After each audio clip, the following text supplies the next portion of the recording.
Ziyarışımız Apsına Zari, Abısşat Политики Министра, Алла Харапанацой, Апсна Школка Зигелшара Шрыму, Хатала Пиаечкара, Рыбаков фонд, имя Пнагу Айцлабра Ачала.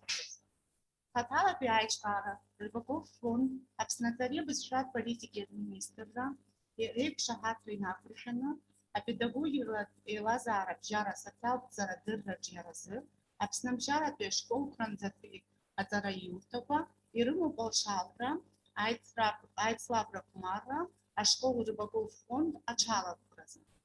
Апснанби, Яхати Амтазы, Ялаку Бжиза школ.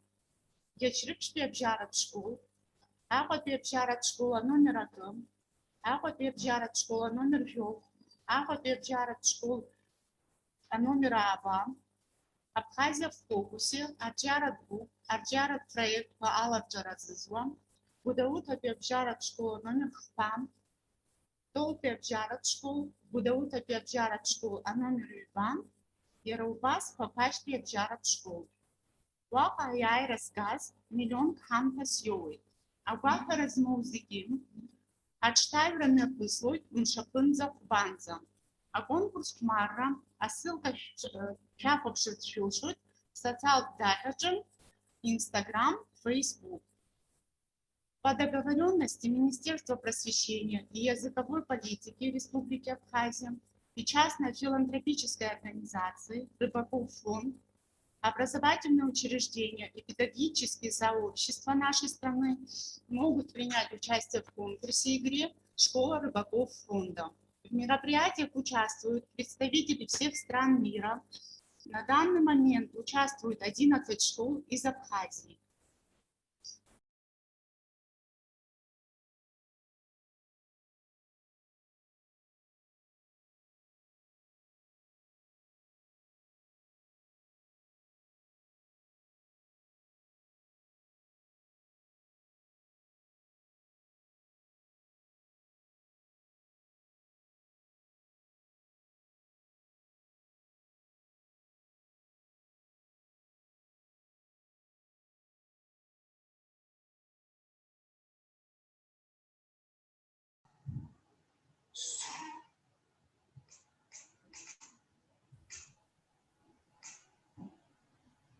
Прошу прощения, мы продолжаем.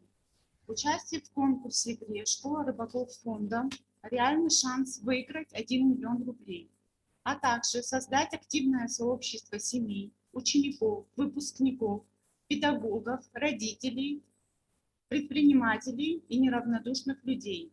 Все участники получают возможность для самореализации и поддержки, а ученики лучше учатся и быстрее осваивают нужные в современной жизни навыки.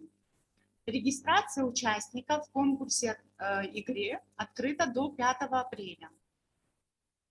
А сейчас хочу дать слово нашим слушателям, чтобы они могли поделиться своими впечатлениями о нашей конференции за первые 2 дня, а также участники школы, которые участвуют в этой игре от Рыбаков фонда, чтобы они могли сказать, какие у них впечатления, а также получается у них или нет. Прошу, дорогие слушатели.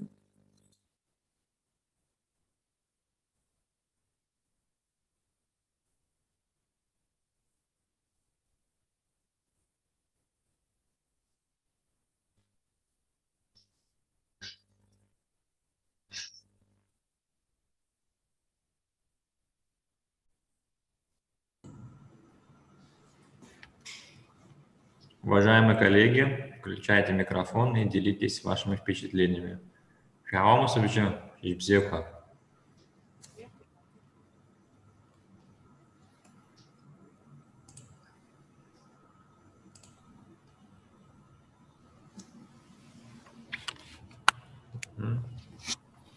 Вот Амина Тванба, добрый день, пишет.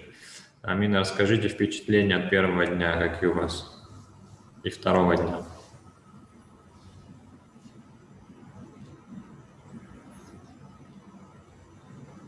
Добрый день еще раз. К сожалению, во второй сессии я не смогла принять участие. Я не хотела бы озвучивать проблемы, я думаю, все знают, ну, большинство. От первой сессии остались, естественно, только положительные реакции, все понравилось. В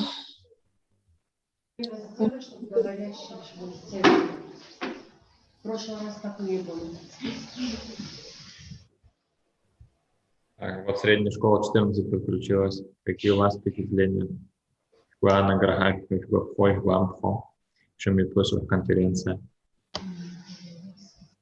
Чем чира интернат, главное, нагадзон хебже. Шубзеку на самом шубзеку зиги хампада ари юза конференция дара информация бзе хауит и хакоша яласкан стахупа при лидерства тема святана лекция азоз из конференция на аз алка бзеку ахтет хазын خي حرب الشراسو بشكولة أريد أرى شيء بزيزمو أقوب حق بشوي تيم بوله وش حسوا عم تزنوتي قالوا جيز درزم أجي حقويا أنا قدزم بس شكولة صراحة كلنا حطوتها آخري بش دون يحزق اللي تحب خيان شيء أو مزنا بس أونلاين أوروق أحسو أجيت التكنولوجيا وأخر خرزن وخم بدا يحتقوسب офлайн يحصوزرجي онлайн يحصوزرجي وي دارا يقرطو سبحسكو يعني قد أريسرا وجنا ويا أرى تكنولوجيا يزايغو مويو يحجيس الشلم حب يحجي رشني لسكارتي سحرت استخوب يتبو بدوت سنري конференциясын иналсамоч хатали сейчас ферстаху Бзева Владимировна, я говорю, что ты по надо, я цахца по программу, аграх. Я сейчас думаю, тратка опять по Лена Владимировна. Мап, что там у нас? Оксана Геннадьевна. Дома. Надо прибежать на зону. Здравствуйте. Оксана Геннадьевна, добрый день. Приветствую солнечную Абхазию из дождливого Питера. И можно начинать уже, да? Да. Спасибо за ваше участие. Мы слушаем. Так, я включу демонстрацию экрана.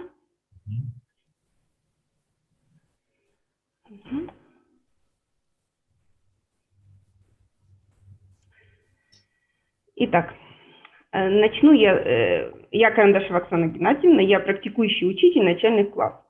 И хочу вас познакомить с такой темой, как формирующее оценивание, приемы и возможности использования на уроках. Современные реалии обучения ставят перед учителем проблему поиска новых форм оценивания. Ученику не только важно получить оценку учителя, но и самому активно участвовать в процессе оценивания. А учителю же необходимо оценивать не только предметные знания, умения и навыки, как основную цель обучения, но и формирование общеучебных компетенций учащихся. Это и повлекло изменения в системе оценивания. Традиционная система оценивания, отметочная, имеет ряд проблем. Вы, наверное, их и сами знаете. Это, конечно, недостаточная разработанность критериев и методов оценивания. За последнее время довольно-таки часто менялись программы, вводились новые стандарты, но нет четких критериев оценивания. Документы, которые регулируют оценивание, еще были созданы в прошлом веке. При проверке качества освоения темы или его отдельных частей учитель опирается на собственное понимание и интуицию, сколько вопросов взять, в какой форме дать работу. И вот эти все проблемы учителю приходится решать самому, опираясь или на собственный опыт, или на какую-то методическую литературу, которая достаточно много, но вот однозначных подходов в ней совершенно нет. И, конечно, есть такие непонимания к ученикам критериев оценивания учителя. Отсюда идут и споры с учителем, и с родителями. Ребенок отрицает полученную отметку или становится совершенно равнодушным. И возникают трудности с самооцениванием. Есть такое, что и влияет личностные качества учителя конкретному ученику. Часто дети делятся на сильных, средних и слабых. И, конечно, если ребенок отнесен к группе слабых, ему довольно-таки сложно переместиться в группу сильных. Или даже вот и средних тоже бывают проблемы. Бывают и завышенные педагогом отметки из желания пожалеть ребенка, не расстраивать его, угодить родителям или общественности. И такое бывает. Или наоборот наказать за несоответствующее поведение. Оценивание же процесс непрерывный, который осуществляется на каждом уроке и не только в конце учебной четверти или года. Надо сказать, что есть несколько терминов, которые касаются оценивания. Но нужно различать. Оценивание – это процесс наблюдения за учебной и познавательной деятельностью учащихся, а также процесс описания их достижений, сбора информации и информации об ученике с целью улучшения качества образования. Оценка – это результат процесса оценивания. А вот уже отметка – это символ или условно количественное выражение оценки. То есть мы различаем оценку и отметку. Бывают разные цели оценивания как у учителя, так и у ученика. Учителю нужно оценивание для того, чтобы проанализировать достижения учащихся, краткосрочные цели и результаты обучения в соответствии с учебной программой, как от каждого ученика, так и целого класса в целом. Установление оперативной взаимосвязи между учителем и учеником для выявления особенностей организации учебного процесса. Также отслеживание индивидуального прогресса каждого ученика для коррекции знаний, внесение необходимых корректив в систему обучения свою. Ученик же наоборот, он получает только личные результаты своей учебной деятельности. В результате оценивания у него формируется самооценка. Это очень важно замечать, потому что если на это не обратить внимание, то самооценка останется или завышенной, или заниженной, то есть не будет адекватной самооценки. Повышение статуса в школьном коллективе. И демонстрация, конечно, результатов своего обучения как родителям, так и другим взрослым. Новый образовательный стандарт устанавливает требования к результатам оценивания образовательной программы, согласно которым ученик должен уметь соотносить свои действия с планируемыми результатами, осуществлять контроль своей деятельности, уметь оценивать правильность выполнения учебной задачи, владеть основами самоконтроля, самооценки, контролировать процесс и результаты своей деятельности, вносить коррективы и, наконец, адекватно оценивать свои достижения. Ну, здесь вот как раз и возникает проблема. Для того, чтобы организовать этот процесс на практике, ученику нужно предоставить доступ к оцениванию, то есть сделать ученика активным субъектом оценивания, раскрыть ему основания или критерии, по которым производится оценивание, дать возможность воспользоваться результатами оценивания в своих интересах. И тогда мы начинаем говорить о формирующем оценивании. Конечно, интересно, мне бы хотелось, чтобы вы в чат написали, используете ли вы формирующее оценивание, знаете ли вы, что это такое, или для вас это новый термин, хотя он возник довольно-таки уже давно, но свою актуальность приобрел именно сейчас. Напишите в чат несколько строк, используете вы давно ли, или вообще в первый раз об этом слышите. Не бойтесь, потому что учиться никогда у нас не поздно. Формирующее оценивание помогает каждому учителю получить информацию о том, как много и насколько успешно учатся его ученики.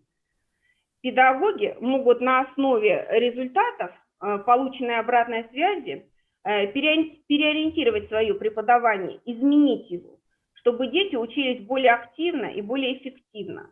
Поэтому формирующее оценивание необходимо для того, чтобы диагностировать, как идет сам процесс обучения и какие данные окажутся неудовлетворительными, и уже на основе полученной информации внести все необходимые изменения.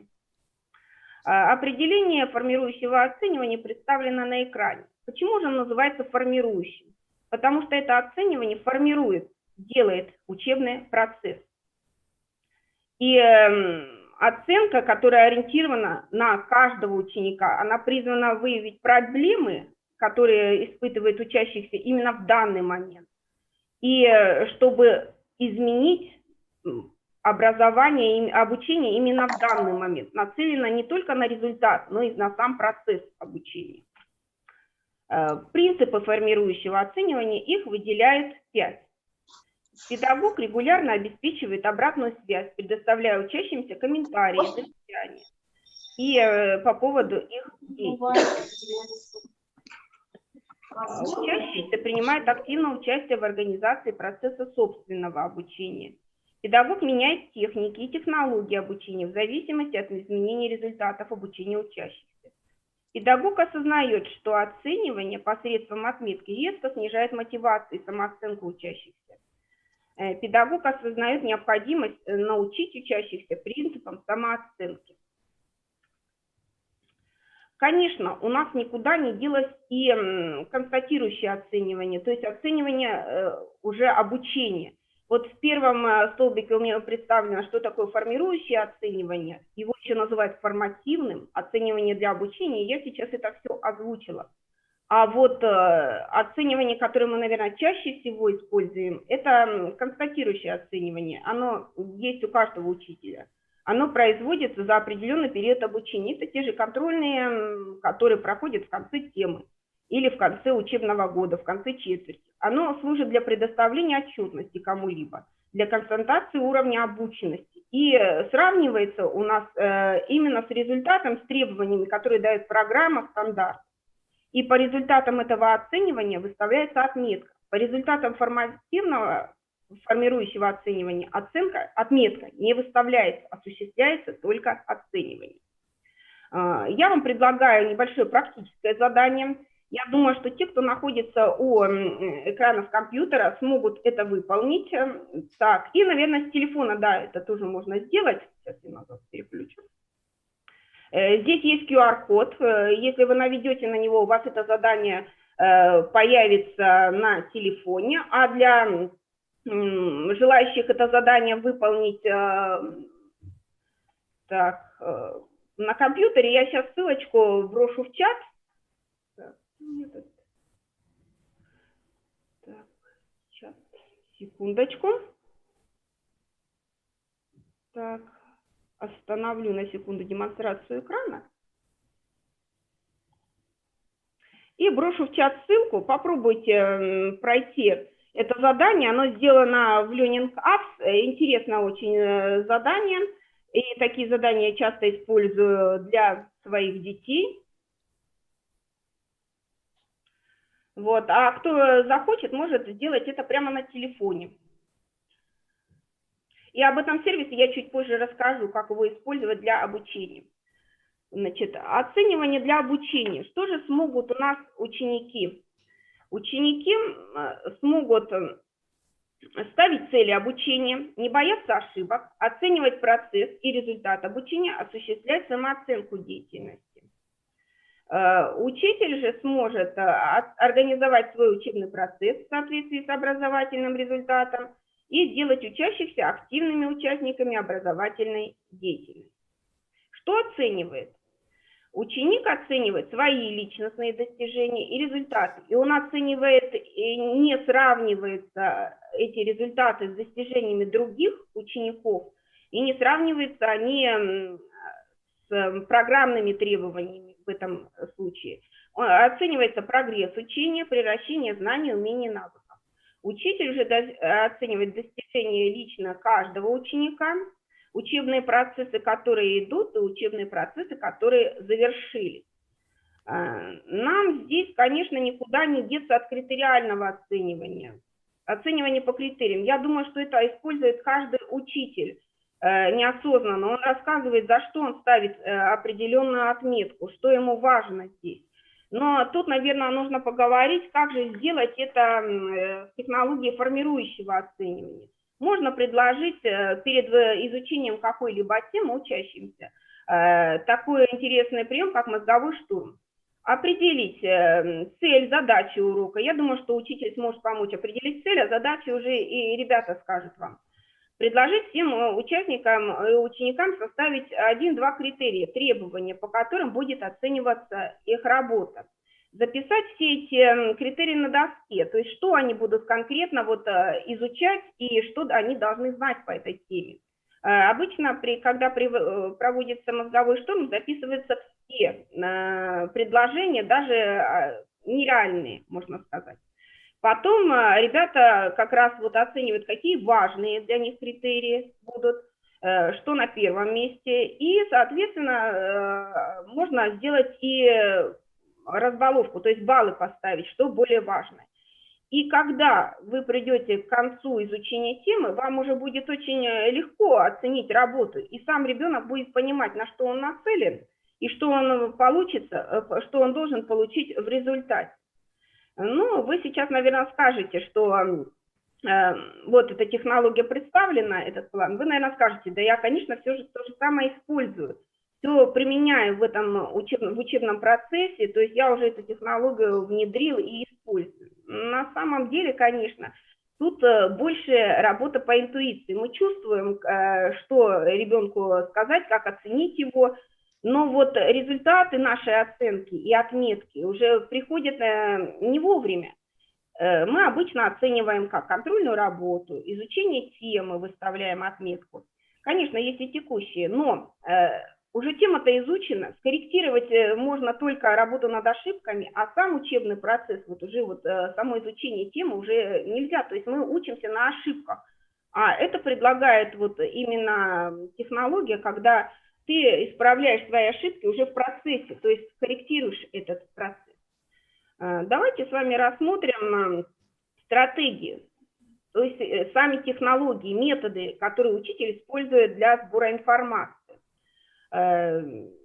об общеучебных достижениях учащихся. Они все представлены на экране, зачитывать я их не буду, а вот конкретно по каждой я расскажу, какие я применяю методы, приемы и что можно использовать. Первая стратегия – это выявление потребностей учащихся. Цель ее – выявление первоначальных знаний учащихся по теме, мотивация детей на учение, определение интересов и потребностей учащихся в ходе обучения. Ну, вот такие интересные таблицы ЗИУ и ЗХУ и Фишбон, вроде какие-то абракадабры. Давайте посмотрим, что это конкретно. На самом деле эта таблица очень довольно-таки простые. Первая таблица – карта знаний. Знаю, интересуюсь, умею. А вторая таблица, она аналогична, знаю, хочу узнать, узнал.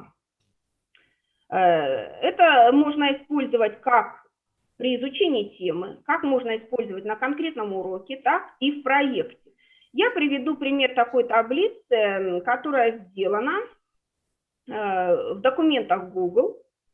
Мы изучали с детьми правила дорожного движения на уроке окружающего мира, работали в командах, и вот такую таблицу мы с ребятами заполняли. Я знаю, что вам рассказывали уже, как сделать, как работать в Google документах. Если будут какие-то вопросы, напишите, я в конце расскажу, если кто-то вот это прослушал. Но чем удобен Google документ? Тем, что, во-первых, он всегда может, если при наличии интернета, всегда его можно показать, распечатать и дать не только онлайн, но и распечатать для работы в классе. Вот такая таблица. Как я работаю? Эти таблицы сделаны на команду. Работает в команде ребята, и им представлены такие вопросы. Вот мы только начинаем изучать тему. Я же должна знать, что ребята знают. Им представлены вопросы. Какие команды дают светофор? Понятно, что это первый класс. Как правильно переходить улицу и другое. Перед началом работы они заполняют то, что они знают. Если дети могут уже писать, они могут написать. Если нет, могут поставить только плюс, что они знают. Во второй колонке они тоже ее заполняют и ставят, что их больше всего интересует. А вот третья колонка, она уже в конце работы, то, чему они научились. кажется, вот простая таблица, а дает очень хороший результат. Ребята не просто так сидят и слушают, что-то выполняют, они уже осознанно направлены на то, что им нужно узнать. Да и учитель может перестроить. Дети знают, какие команды дают светофор. Значит, не надо подробно рассказывать и заострять на это внимание. Просто повторил и работаешь дальше. Так. Ну и аналогично работа вот с таблицей «Знаю, хочу, узнать, узнал». Есть такой интересный прием, который я тоже использую на своих уроках и проектах. Это фишбоун, рыбий-скелет. Вот такую рыбку я создала для своей начальной школы и называем ее «Рыба вопросов». Например, идет урок окружающего мира, и у нас идет тема о здоровье человека. Как быть здоровым? Вопросы какие-то есть или нет? Отключите, пожалуйста, микрофон у слушателя, я вас очень прошу, мешать. Вот, как можно поработать с этой рыбой? Как быть здоровым? В центре рыбы мы на интерактивной доске, или можно распечатать, пишем основной вопрос, как быть здоровым. А дальше в ячеечках дети записывают, что нужно. Зарядка. Значит, первая команда работает, например, над комплексом зарядки. Второй пишет питание.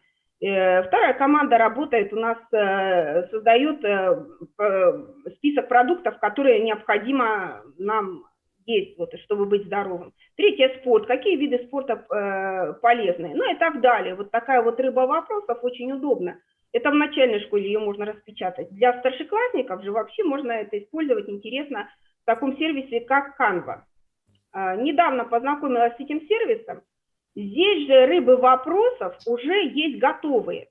То есть вы переходите сюда и можете такую рыбу дать, заполнить онлайн и дома. Можно дать ссылочку сюда заполнить, предложить ученику. Вот у меня как раз предложена рыба, как сохранить здоровье. Вот ребята заполняют зарядка, спорт, питание и так далее. Вы можете использовать разные шаблоны.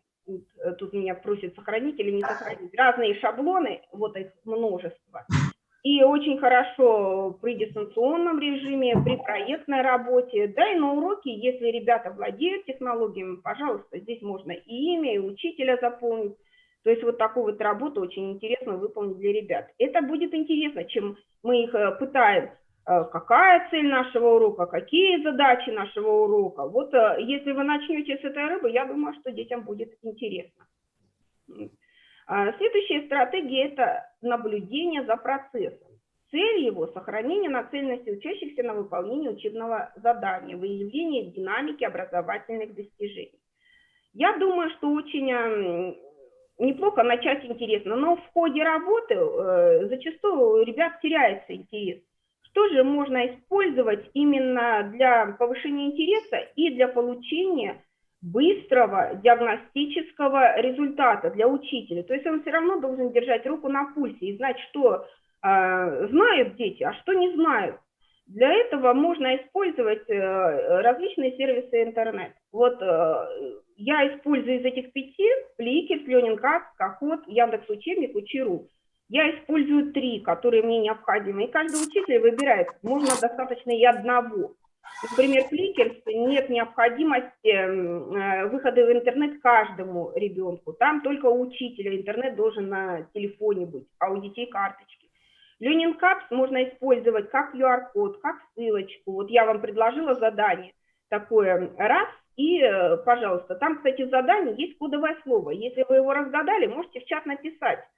Это тоже очень интересный прием. Дети выполняют задание, а кодовое слово сообщают учителю. Иногда, знаете, приходит даже домашнее задание. Они приходят, потом на ушко тебе говорят это слово. Никому не говорят другому. Kahoot я не использую, у меня нет возможности работать с такими с телефонами в данный момент. Яндекс.Учебник использую, сейчас немножко покажу и расскажу подробнее. Учи.ру – это аналогичный сервис Яндекс.Учебнику. Это уже по выбору учителя, как ему больше нравится. Яндекс.Учебник. Ну, наверное, мне хотелось бы сразу перейти на этот сервис, не показывать слайды презентации, а показать, как это происходит в режиме. Вот у меня здесь зарегистрированы дети моего класса. Регистрацию производит учитель. У каждого ребенка очень простой логин и пароль, чтобы войти в этот сервис. Я часто даю домашние задания, и на уроках, если мы в компьютерном классе, тоже даю такие задания. Как это работает? Здесь есть библиотека с множеством карточек учебных. Вот по одной теме я хочу вам показать карточки.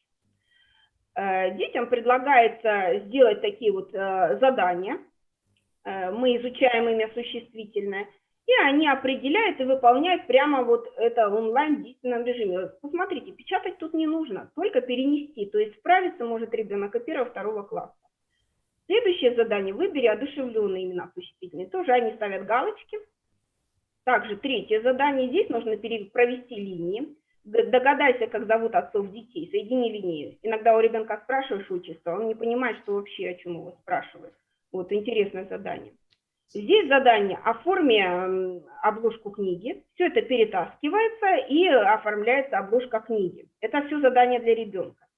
И задание, например, выдели имена собственные в тексте. Тут тоже выделяется в режиме интерактивном очень быстро. На такую карточку ребенок тратит 15-20 минут. У меня же что выходит? У меня вот выходит такой журнал, где по каждому ребенку я могу получить сведения, кто ответил все задания, с какой попытки он ответил, сколько времени он затратил на это задание, где допустил ошибки. То есть результат выходит подробный по каждому ребенку. Также можно получить результаты по заданиям. Я вижу восклицательные знаки у меня стоят, что вот здесь вот ошибок дети допускали много. Вот, я смотрю, сколько ошибок, кто допустил. Вот, тут тоже у меня все это написано. И рекомендуется мне выбрать эту карточку и проработать ее дома. Вот, знаете, 15-минутный результат ты получаешь сразу. Чем хорош этот сервис? Вот я его выбрала для себя. Вы, наверное, выберете какой-то свой для себя именно в работе с формирующим оцениванием, чтобы получить быструю связь и предоставить ребенку свой результат. Но тут возникает вопрос, как же предоставить обратную связь в формирующем оценивании? Тут есть свои требования. Нужно показать, что получилось хорошо, указывать, что нуждается в улучшении, исправлении, дать рекомендации о необходимых исправлениях, создавать возможность вносить исправления. А как мы говорим? Думай. Ну, сидит ребенок и думает, над чем ему вообще думать. Или говорим, ты должен лучше работать. Ну, а как ему лучше работать? Он совершенно этого не знает. Или ты очень хорошо отвечал. У меня как-то ребенок подошел и спросил, а что я хорошо-то делал, скажите? Или молодец, прекрасный результат. Или я проверила твою работу, отметила ошибки. А он, может, и не понял, где и какие ошибки он вот допустил. Как же предлагается технология формирующего оценивания? Все то же самое, но несколько по-другому перестроен результат. Например, вместо «думай» мы скажем, как изменится результат, если ты сделаешь по-другому. Выбери другой вариант. Или что ты мог бы изменить, чтобы работа была лучше. Или хорошая работа, ты привел пример, опирался на факты, проверил много источников. То есть он понял, что он делал.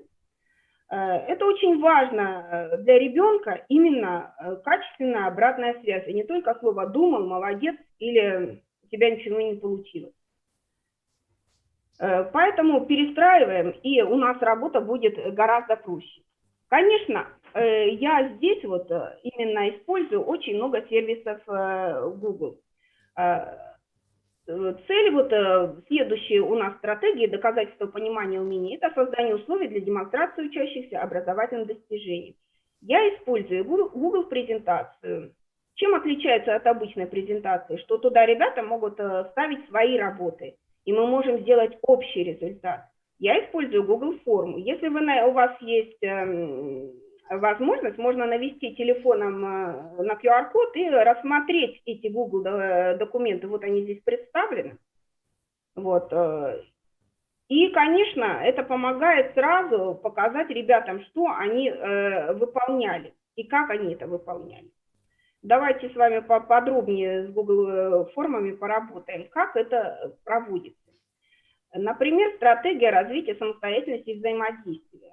Наверное, вы сталкивались часто с работой в команде. Ну, сделали ребята работу в команде, хорошо сделали, все справились. Так, 7-5 ставим. Или в 7-4. Или команда не справилась, 7-3.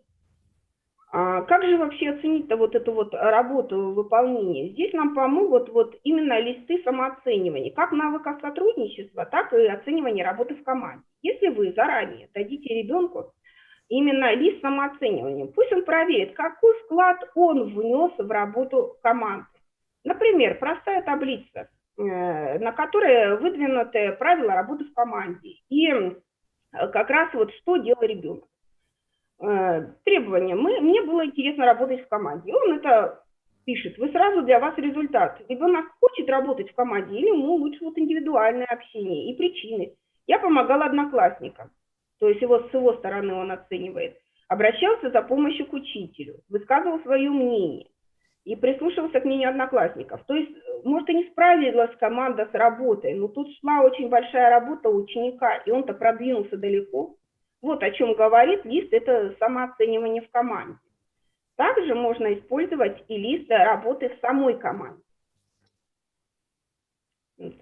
Посмотрите, это тоже говорится у нас, дается команде целой, и они вместе заполняют, как они обсуждали, как они распределяли роли. Как нашли ответы? Здесь нет необходимости много писать. Можно поставить плюс или какой-то еще значок. И как раз вот вам поможет оценить работу самой команды. Может, там шел очень интересный процесс. А может, в команде работал один ученик, который сделал всю работу, а остальные просто отдыхали в это время. Как раз диагностично и полезно. Это один из приемов формирующего оценивания. И, конечно, я использую путевые дневники. Это путевой дневник для 1 класса. Это дневник продвижения по теме урока, темы какой-то большой, даже учебного года. Вот мы изучали правила дорожного движения. Как ребенку оценить, что он работал, продвинулся?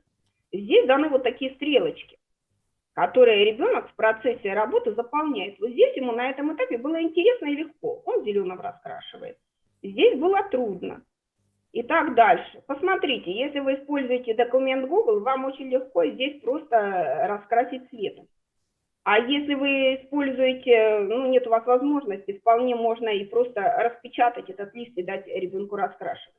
Главное, чтобы он был интересным и занимательным, и не приходилось ребенку там делать какие-то большие выводы, записывать много. Это очень динамично и используется в процессе работы.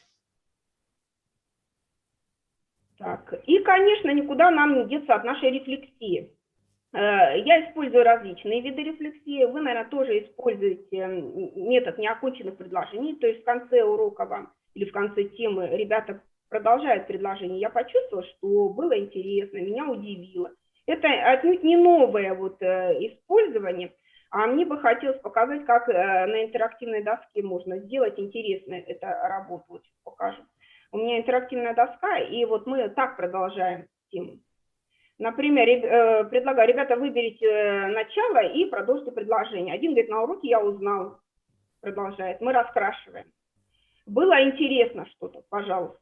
На уроке я научился, продолжает. Знаете, желающие сказать свое мнение, и вот у нас в конце появляется такая картина интересная для детей. Это очень тоже интересный прием, и главное, что его нужно по-разному использовать.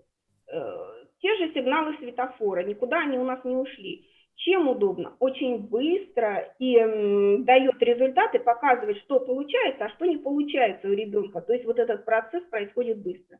Я же использую вот волшебные линеечки. Они тоже не утратили никакую актуальность. Я заметила, что дети в тетради стали неряшливо как-то писать, но научились и стали как-то неопрятно.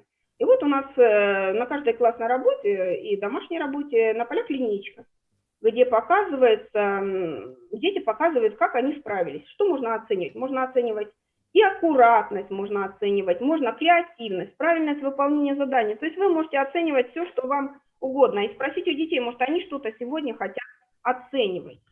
Но вот я привела примеры для начальной школы. Эффективный пример. Вот линеечка мне очень много помогла, а теперь хочется для старших школьников. Там тоже есть свои формы оценивания. Ну вот, например, такой интересный метод рефлексии, метод 5 пальцев. Вот это Зайве, даже заикаться стало к концу выступления. Посмотрите, это метод руки. Он пришел к нам из бизнеса, из тайм-менеджмента. И вы можете как раз выбрать эту технологию. Что удобно? Рука всегда при вас. Вот, мизинец оценивает знание и информацию, вот, близость к цели, состояние духа, услуга сотрудничества будет важным узнать. Вы вводите на доску или на экран, или можно распечатать где-то, и, пожалуйста, ребенок говорит, что нового он сегодня узнал, чего достиг. Можно спросить каждого, можно пропустить, кто-то не хочет по определенным целям, результатам говорить. Это уже на выбор учителя, как он видит свой класс. Но такую работу проводить надо, а то закончился урок, все, домашнее задание записали и пошли домой. А что же из урока ребенок вынес? Вот это как раз и прием рефлексии и формирующего оценивания. Таких приемов довольно-таки разных много, можно использовать, но вот мое выступление подходит к концу. Плюсы формирующего оценивания. Конечно, если вы заметили, что именно ученик становится активным участником оценивания, он сам себя оценивает. Высокая мотивация, а раз ребенок сам себя оценивает, значит у него формируется правильная, адекватная самооценка. И нет страха перед ошибкой, ведь он видит свои ошибки и сам их исправляет. Для учителя это разделение ответственности. Учитель, ученик, а вот тут еще группа прибавляется и компьютер. Вот когда я показывала в Яндекс.Учебнике задание, я говорю, это не я проверяла, это проверял компьютер. Вот он тебе выставил такую отметку, значит уже с учителя ряд ответственности снимается. Учитель не становится центром вот такой вот власти. Повышается качество обучения и появляются мотивированные ученики. Мое выступление закончено, я готова ответить на вопросы. Спасибо вам большое за столь познавательный доклад. Было очень интересно. Я уверена, что слушателям тоже очень понравилось.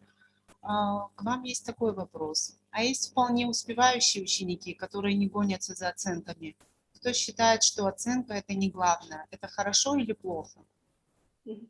Я считаю, что это хорошо, ведь мы, посмотрите, здесь говорим теперь уже не об отметке, правильно, его, может, и уже не важно, 4 он или 5 получил, но он именно в этой технологии смотрит, а куда он продвинулся.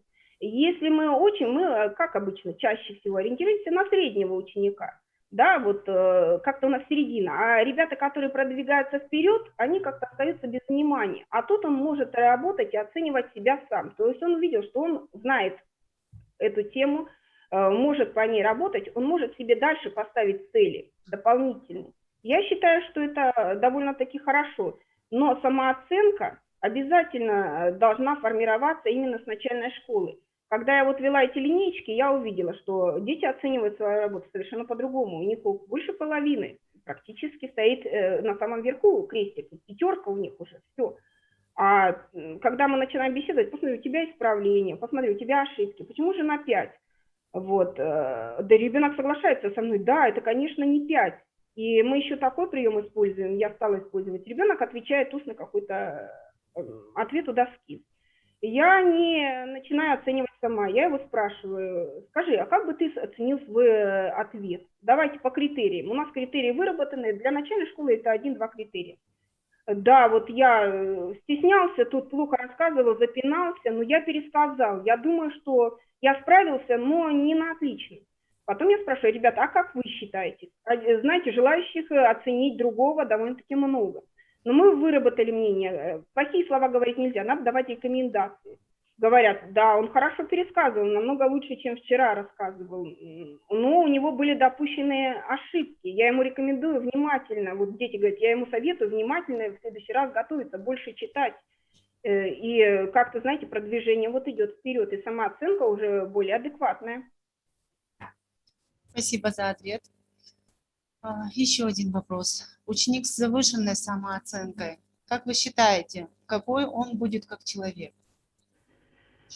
С одной стороны, сейчас очень ценятся люди, которые ставят очень высокие цели. Да? Говорят, что если ты не мечтаешь о чем-то большом, то ты далеко не продвинешься. Но я думаю, что это человеку зачастую можно сломать на самом, так сказать, пике его работы. То есть он считает себя самым лучшим, самым продвинутым, а где-то он увидит, что он совершенно не соответствует результатам. И, конечно, вот тогда происходит большой кризис личности. Я считаю, что тогда ребенок может не соотнести себя, как-то потеряться в жизни. И вы знаете, что часто наши ученики, которые вот отличники были в школе, ну вот все 5, там звезда школы, а в жизни-то у него не особо-то получается почему-то. Он вышел за рамки школы, а там другое оценивание, там его по-другому оценивают. Вот, наверное, формирующее оценивание это и учит себя оценивать именно адекватно. Спасибо большое. Еще раз благодарю вас за доклад. Всего вам доброго. Спасибо А большое. сейчас выступает следующий спикер Артур Альбертович Аракелян, директор онлайн-школы «Импульс» по подготовке к единому государственному экзамену олимпиадной физики и математики города Москва. Здравствуйте. Рад присутствовать здесь. Спасибо большое, что пригласили. Я сейчас включу демонстрацию экрана, чтобы всем было видно. Так. Надеюсь, что все видно. Собственно, сегодня я поговорю о геймификации, но помимо этого будут затронуты еще множество тем. Вот. Сначала немножко о себе. Вот меня зовут Артур. Я родился сам в Абхазии, потом переехал в Москву и всю жизнь там прожил. И около 3 лет назад мы основали школу, онлайн-школу, которая работает по всей России, и выпустили более 2000 учеников за это время. Вот. И, соответственно, за это время мы получили много инсайдов, много нового, потому что мы работали в большей степени в онлайне, у нас были некоторые филиалы в разных городах.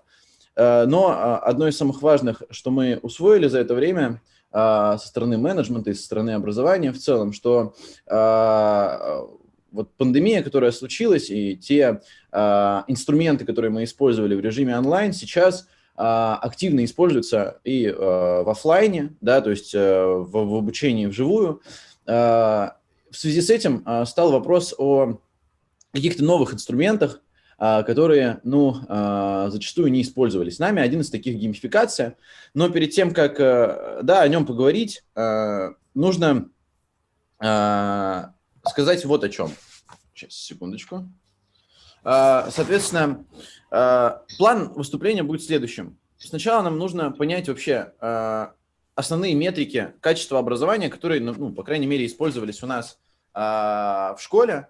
Да, потому что именно от них мы можем шагать и понимать, зачем нам все эти инструменты, да, как эти инструменты влияют на наши основные метрики, потому что если мы говорим про образование в целом, я, в общем, сегодня буду говорить не о конкретно каких-то точечных решениях, а именно о структурных планах. То есть я сегодня не буду говорить какие-то конкретные инструменты, да, но я буду в общем обсуждать какие-то проблемы с целью того, чтобы каждая школа, может быть, да, или отдельно какое-то министерство смогло понять те принципы, о которых я буду говорить, и дальше под свой формат их как-то перестроить, если им посчитается, если им покажется это необходимо. Так вот, сначала мы поговорим о основных метриках качества образования, потом поговорим о такой важном понятии, как система координат, то есть как мы мыслим в нашей школе, как мы бы хотели, чтобы развивалась, по крайней мере, система образования у нас.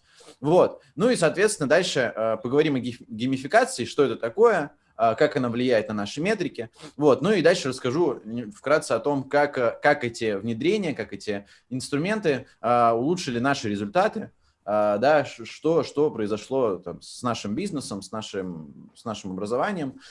Так вот, давайте тогда приступим. Основные метрики. Мы выделили в нашем образовательном процессе 4 метрики. Это вовлеченность, результативность, комфорт и ликвидность.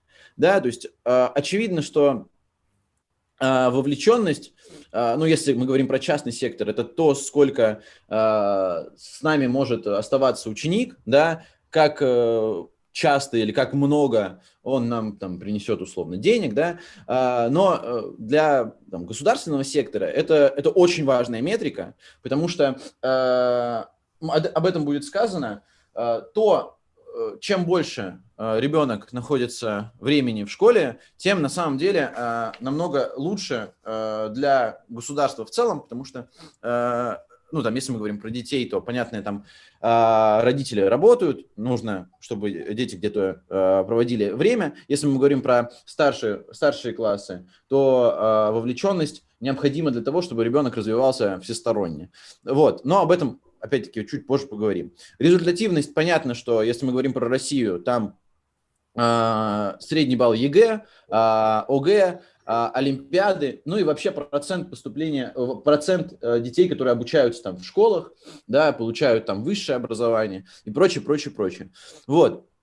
Комфорт – это, ну, для нас это очень важная метрика, хотя не совсем такая очевидная. Да? Про комфорт можно по-разному говорить, потому что еще, не знаю, еще там 10 лет назад, еще 7 лет назад, то у меня мама тоже преподаватель, я помню, как она приходила с огромной стопкой, значит, тетрадок, да, и всю ночь проверяла эти работы. Конечно, это ужас кромешный, как бы не очень хочется, чтобы там, преподаватели занимались таким и тратили на это огромное количество своего времени. Да, потом, когда я учился в школе, я был свидетелем того, как в средних классах родителям приходилось отпрашиваться с работы, чтобы пораньше, чтобы меня вообще забрать со школы. Да, тоже дискомфорт, тоже неправильно. Ну, дискомфорт уже со стороны родителя.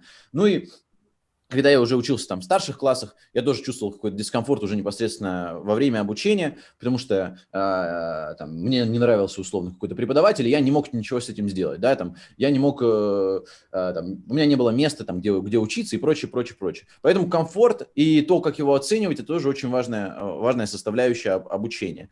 Вот, ну и, конечно, в рамках частного сектора это ликвидность, она измеряется такими там понятиями, как EBITDA и другие финансовые параметры. Вот. Но для госсектора тоже очень важно, я убежден в этом, потому что, очевидно, государство закладывает какую-то определенную сумму, да, на обучение того или иного человека. Вот. Но и в соответствии с этими метриками, мы сформировали такую вот систему координат.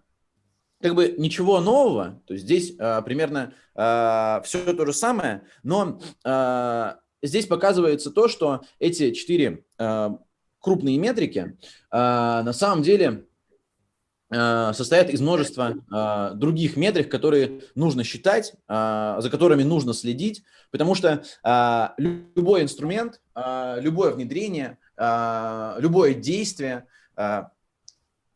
или любая работа там HR-отдела или другого очень сильно сказывается на всем образовательном процессе. И за этим нужно следить и в динамике смотреть, как эти параметры изменяются. Соответственно, по изменению этих параметров смотреть уже и менять как-то систематику работы или устранять какие-то проблемы. Вот. Ну и, соответственно, можно быстро посмотреть, да, что мы делим вовлеченность на некоторые параметры, такие LTV, процент детей, которые получают образование, среднее время, проведенное в школе, выполняемость домашних заданий, да, и там количество прогулов. Тут еще можно продолжить миллионы, но все зависит от того, конкретно от каждой ситуации, конкретно от каждой цели разбиения. Да, там результативность – это там результаты, соответственно, экзаменов, средний балл по олимпиадам, процент детей, поступивших в вуз, ну и так далее. Вот. Зачем нам это нужно?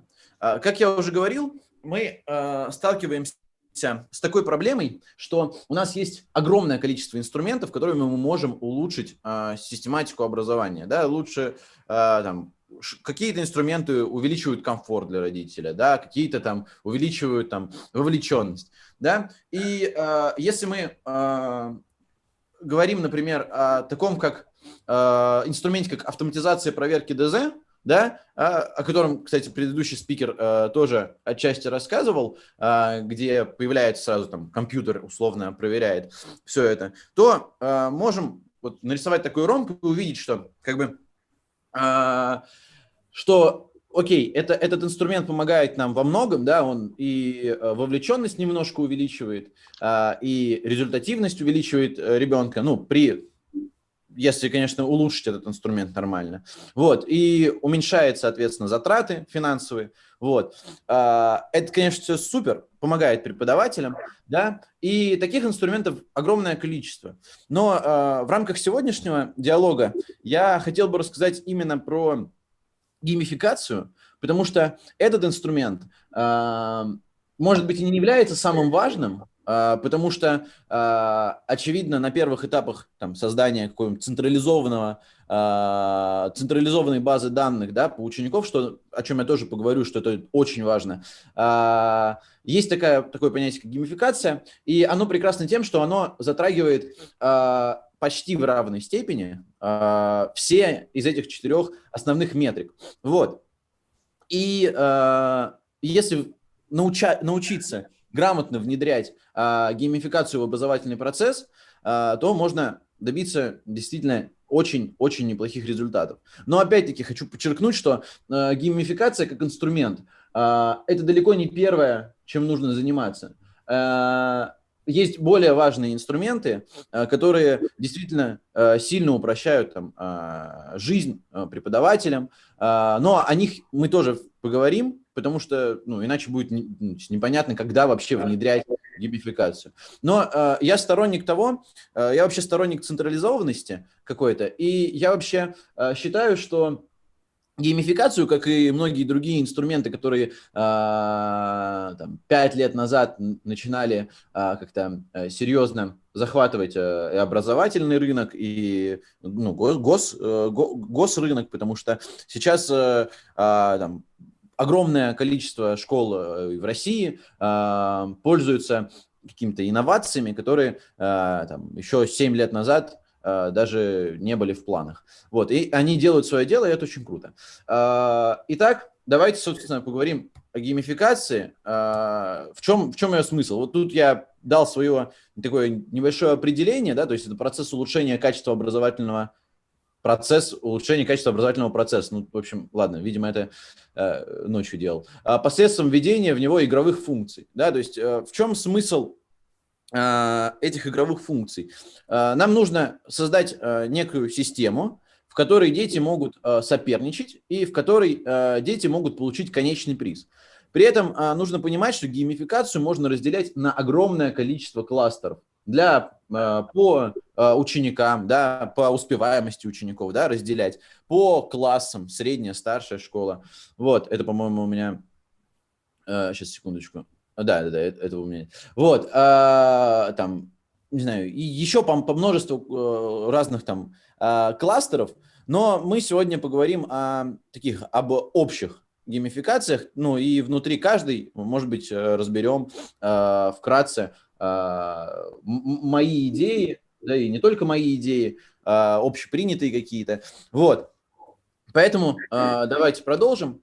Я разделил геймификацию на тривиальную и более глобальную. Чтобы запустить тривиальную геймификацию, не нужны никакие большие средства, не нужны никакие большие ресурсы, поэтому давайте начнем с них.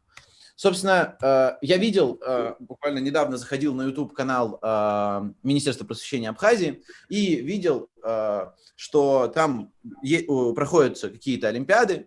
Вот, это очень здорово, но я считаю, что вообще олимпиадное движение это, наверное, один из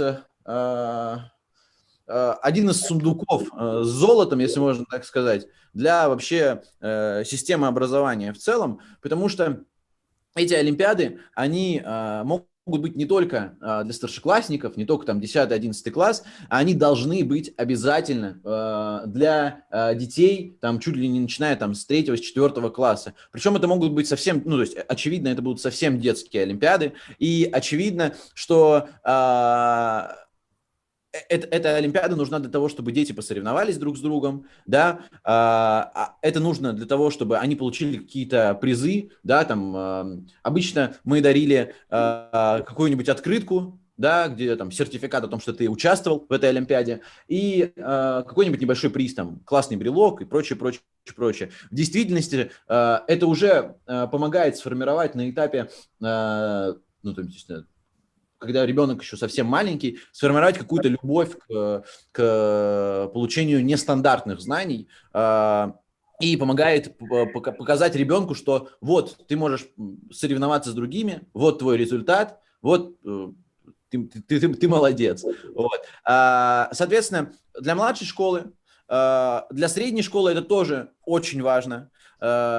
И если в младшей школе дети получали исключительно такие мини-подарки, как там брелки, может там конфеты какие-нибудь условно, да, и прочее, то для средней школы уже нужно задумываться о том, какие призы давать, потому что один из самых важных подарков, конечно, это возможность посетить образовательные лагеря. Вообще, это одна из мощнейших вещей, образовательный лагерь, где дети выпадают из жизни на неделю, на две и занимаются просто олимпиадами, изучают нестандартные подходы к решению тех или иных задач. И в действительности именно такие лагеря в 8 классе, в 7 позволяют детям влюбиться в тот или иной предмет, влюбиться, найти себе там преподавателей, кумиров. И это действительно очень мощный инструмент в плане развития человека как личности, развития его знаний и прочего, и прочего, и прочего.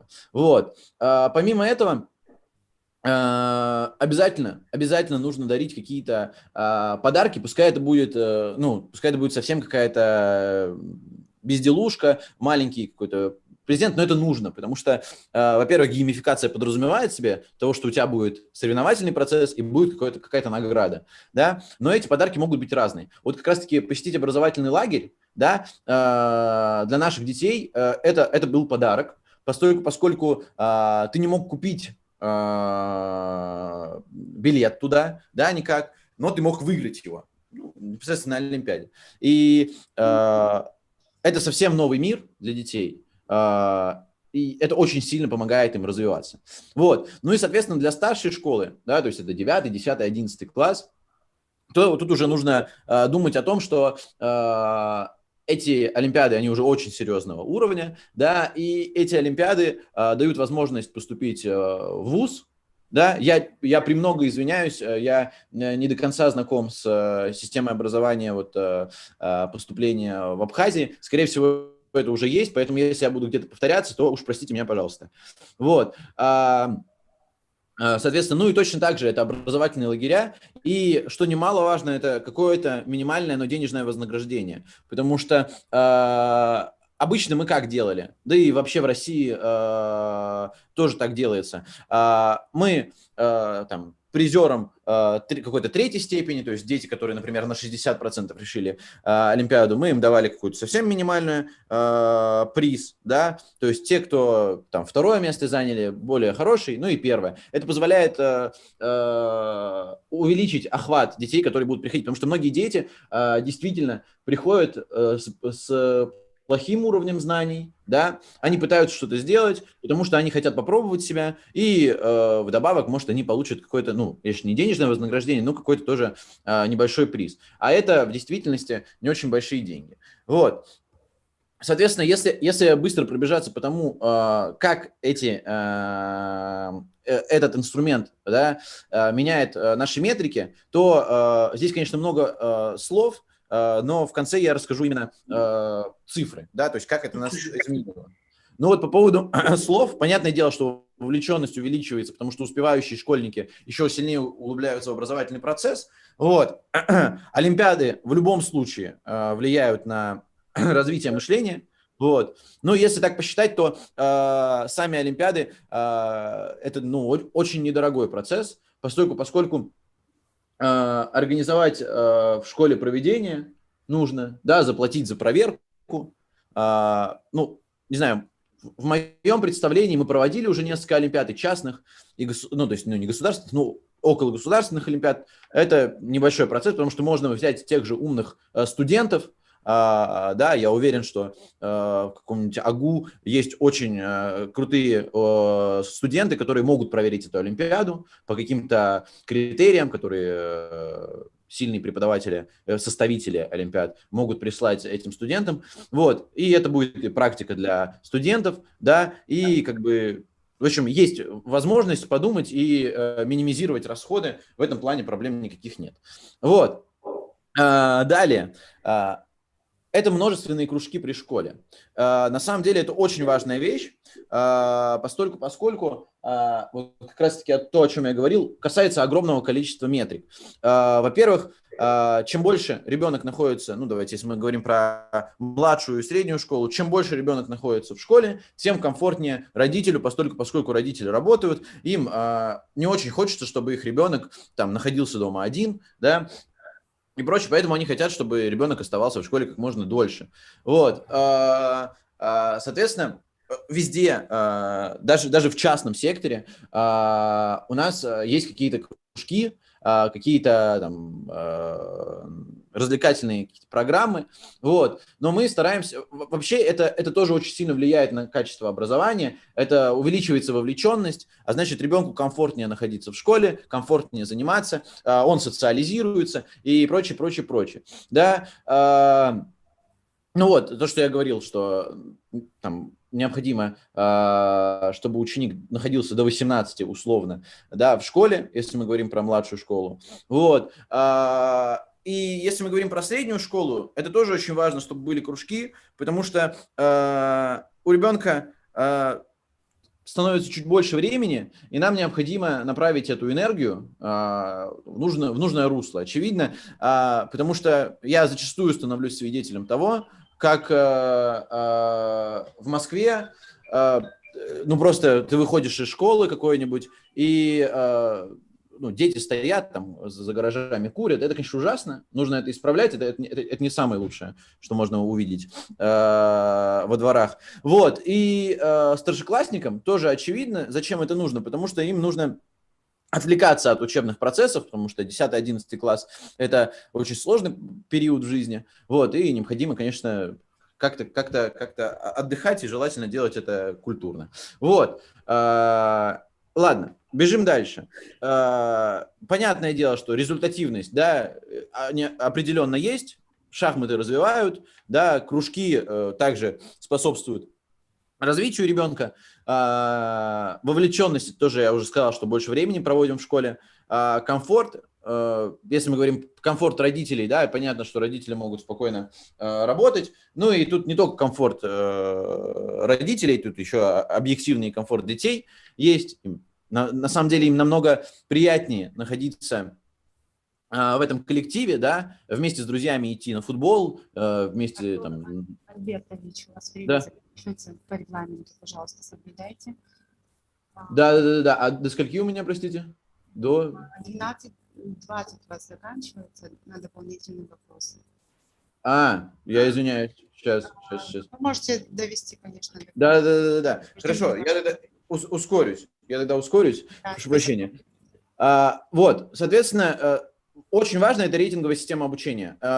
Мы, внедряя ее, улучшили показатель результативности на порядка 7%. Это очень, очень серьезно. То есть, если дети писали на 70 баллов, они в среднем начали писать там на 75, на 76 баллов. Это очень серьезно. Вообще, рейтинговая система обучения, можно создать ее и локально, да, когда каждый семестр там, или каждые 3 месяца преподаватель распечатывает рейтинг учеников и вывешивает там в классе. Это действительно помогает детям получить какую-то дополнительную мотивацию.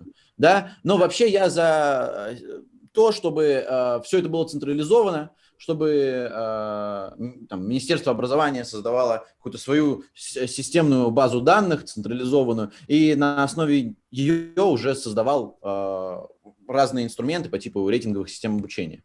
Вот. Я тогда это пропущу. Я действительно немножко задержался. Да, вовлеченность, результативность, ликвидность. Это понятно. Идем дальше. Более сложные системы. И здесь то, о чем я уже говорил, для данных процессов, для данных систем необходима общая централизованная база данных. Вообще, я убежден, что сейчас это одно из самых важных вообще направлений работы. Это создание своего портала образовательного, создание своей центральной базы данных. Вот, потому что с ее помощью можно делать абсолютно невероятные вещи, делать абсолютно новый уровень там, геймификации, контроля образовательного процесса, следить за метриками, показателями. Так вот, и одна из таких вещей – это система оценки образования и работы. Да, предыдущий спикер тоже об этом говорил, и я хочу повториться, что необходимо получать фидбэк. Но я смотрю на это с такой стороны, что нужно получать фидбэк как от детей, так от преподавателей и, возможно, даже и от родителей. И получать фидбэк систематически, периодически, чтобы следить за тем, как ваши действия, какой отклик получается у родителей. Вот. Это огромный ресурс для выявления каких-то проблем локальных или глобальных, потому что просто проведя 3 таких опроса на большой выборке, мы составили пул проблем, которые есть в нашем частном секторе. Там было порядка 30 действительно серьезнейших вызовов, и мы уже понимали, куда нам нужно расти, куда нам нужно идти, да, и это очень тоже важно. Вот. Пропустим это. Вот. И самое главное – это создание образовательной мультизадачной платформы. Вообще, я уверен, я убежден в том, что необходимо создавать огромное количество компьютерных классов, необходимо создавать огромное количество коворкингов, так называемых мест, где дети могут спокойно сидеть, будь то с компьютером или без него, и учиться, заниматься. Да, там обязательно должны быть хорошие столы, стулья. Вот. Но эта образовательная мультизадачная платформа как раз-таки позволит вам не заниматься тем, чтобы на костылях, это действительно так, создавать систему в Google Доке, в Яндекс.Классах там, или Научи.ру, а именно создать свою мультизадачную платформу, в которой будет библиотека знаний ваших, банк заданий, тех заданий, которые нужны там, для поступления или прочее. Логические игры для младших классов, потому что ребенок, для него важна картинка. Если он не увидит картинку, он не сможет заниматься. Да? Чем лучше картинка, тем больше процент детей захотят играть в эту игру или захотят рисовать что-то на картинку, вписывать что-то, какие-то слова в эту картинку. И когда у вас своя мультизадачная платформа, это сделать намного лучше можно, более красочно и более интересно. Вот. Также нужно развивать симуляторы для старших и средних классов на этой мультизадачной платформе. Симуляторы могут быть абсолютно разные. Есть уже много готовых решений, которые можно приобрести на государственном уровне. Симуляторы, там, экономические симуляторы, да, и прочее, которые ребенку позволяют погрузиться в какой-то определенный процесс, который ему интересно. Вот. И последнее, что в этой мультизадачной платформе нужно, это открытые онлайн-курсы. Многие дети, просто огромное количество детей увлекаются дизайном, программированием и многими другими аспектами. И мы ввели эту систему относительно недавно, а наши коллеги из госсектора ввели это уже давно. И именно вот эти вот открытые онлайн-курсы, именно централизация всего вот этого прекрасного на одной платформе позволяет детям забыть вообще про все, и знать, что у них есть одна платформа, в которой можно и отдохнуть, и поучиться, и поиграть в какие-то развивающие игры. И тем самым мы создаем такую синергию какую-то и позволяем нашим детям еще больше погрузиться и еще больше увеличить свою вовлеченность в образовательный процесс. Соответственно, вот я считаю, что это самое перспективное и самое необходимое направление, в котором нужно развиваться, потому что автоматическая проверка, туда же можно вшить автоматическую проверку каких-то заданий, и тем самым мы можем упростить жизнь для преподавателей. Да, будет какая-то необходимость в том, чтобы привить и привыкнуть к этому всему. Да, нужно будет там деньги на разработку и время, но это просто жизненно необходимо, как мне кажется, для систематики образования. Вот, про компьютерные классы и место для учебы я уже говорил. Их необходимо создавать, это действительно очень мощный тоже инструмент, вот, но так как времени нет, я извиняюсь, немножко не рассчитал, я буквально в 2 словах про результаты и заканчиваю. Соответственно, мы внедрили систему оценки преподавания очень давно, но она в моменте сразу позволила нам на 4% увеличить результативность детей. То есть средний балл ребенка на 4% вырос. Это огромный показатель, 4%. В среднем все дети начали на 4% лучше там, сдавать экзамены какие-то свои. Да? Соответственно, рейтинговая система, ну вот вы можете прочитать, да, мы вовлеченность в образовательный процесс увеличили на 6%, это тоже действительно очень большое число, вот, и результаты увеличились на 3,5%. Ну и, конечно, созданием образовательной мультизадачной платформы, даже она у нас еще не сделана, ну, то есть не так хорошо, как мы хотели бы ее, но мы ее улучшаем каждый день, и уже сейчас вовлеченность в образовательный процесс увеличилась на 12, почти на 12,5%. Это колоссально просто. То есть, если ребенок занимался час у нас в день, то теперь он занимается на 15 минут больше условно. Да? Вот. И комфорт стейкхолдеров увеличился на 35%. Мы тоже эту метрику считали, оценивали. То есть, родителям намного комфортнее стало заниматься, отдавать детей в нашу школу. То есть, на треть увеличилось. Это невероятно. И, соответственно, результативность на 6,5%. И все эти инструменты, если их соединить, дадут в конечном итоге огромный вклад. Поэтому, мое мнение, те инструменты, о которых я рассказал, и еще их есть огромное множество, многие из них я все-таки отношу к геймификации, потому что там есть и соревновательный процесс, и какие-то призы. Мне кажется, нужно внедрять. И это действительно сделать не очень сложно, даже ту самую мультизадачную платформу. Просто нужно подойти к этому очень осторожно и очень серьезно. Все, у меня все. Спасибо большое за внимание. Вот, Вам за очень интересный доклад. К вам есть вопросы в чате? Могу зачитать, если вам так удобнее будет. Да, давайте, будет замечательно. А в России везде практикуется геймификационный подход в плане проведения олимпиад? Да, конечно. Я могу неправильно немножко ответить, но есть олимпиады, огромное количество олимпиад. То есть я уверен, что количество олимпиад в России более 50. Каждый год происходит больше 100 олимпиад для разных уровней детей, для разных классов. Это очень серьезный инструмент. И каждая олимпиада, будь то частного сектора или госсектора, она подразумевает то, что там будут какие-то призы, да, и какой-то такой соревновательный подход. Вот. Если я правильно понял вопрос, то вот я на него так ответил. Спасибо. А можно рассмотреть всю систему как вовлеченность, результативность, комфорт, ликвидность, как геймификация? Такой вопрос от Стеллы Чамбо. Сейчас, я извиняюсь, а можете еще раз? Можно рассмотреть всю систему как вовлеченность, плюс результативность, плюс комфорт, плюс ликвидность, как геймификация? Но я не думаю, что это так, потому что это то, что было в начале, это лишь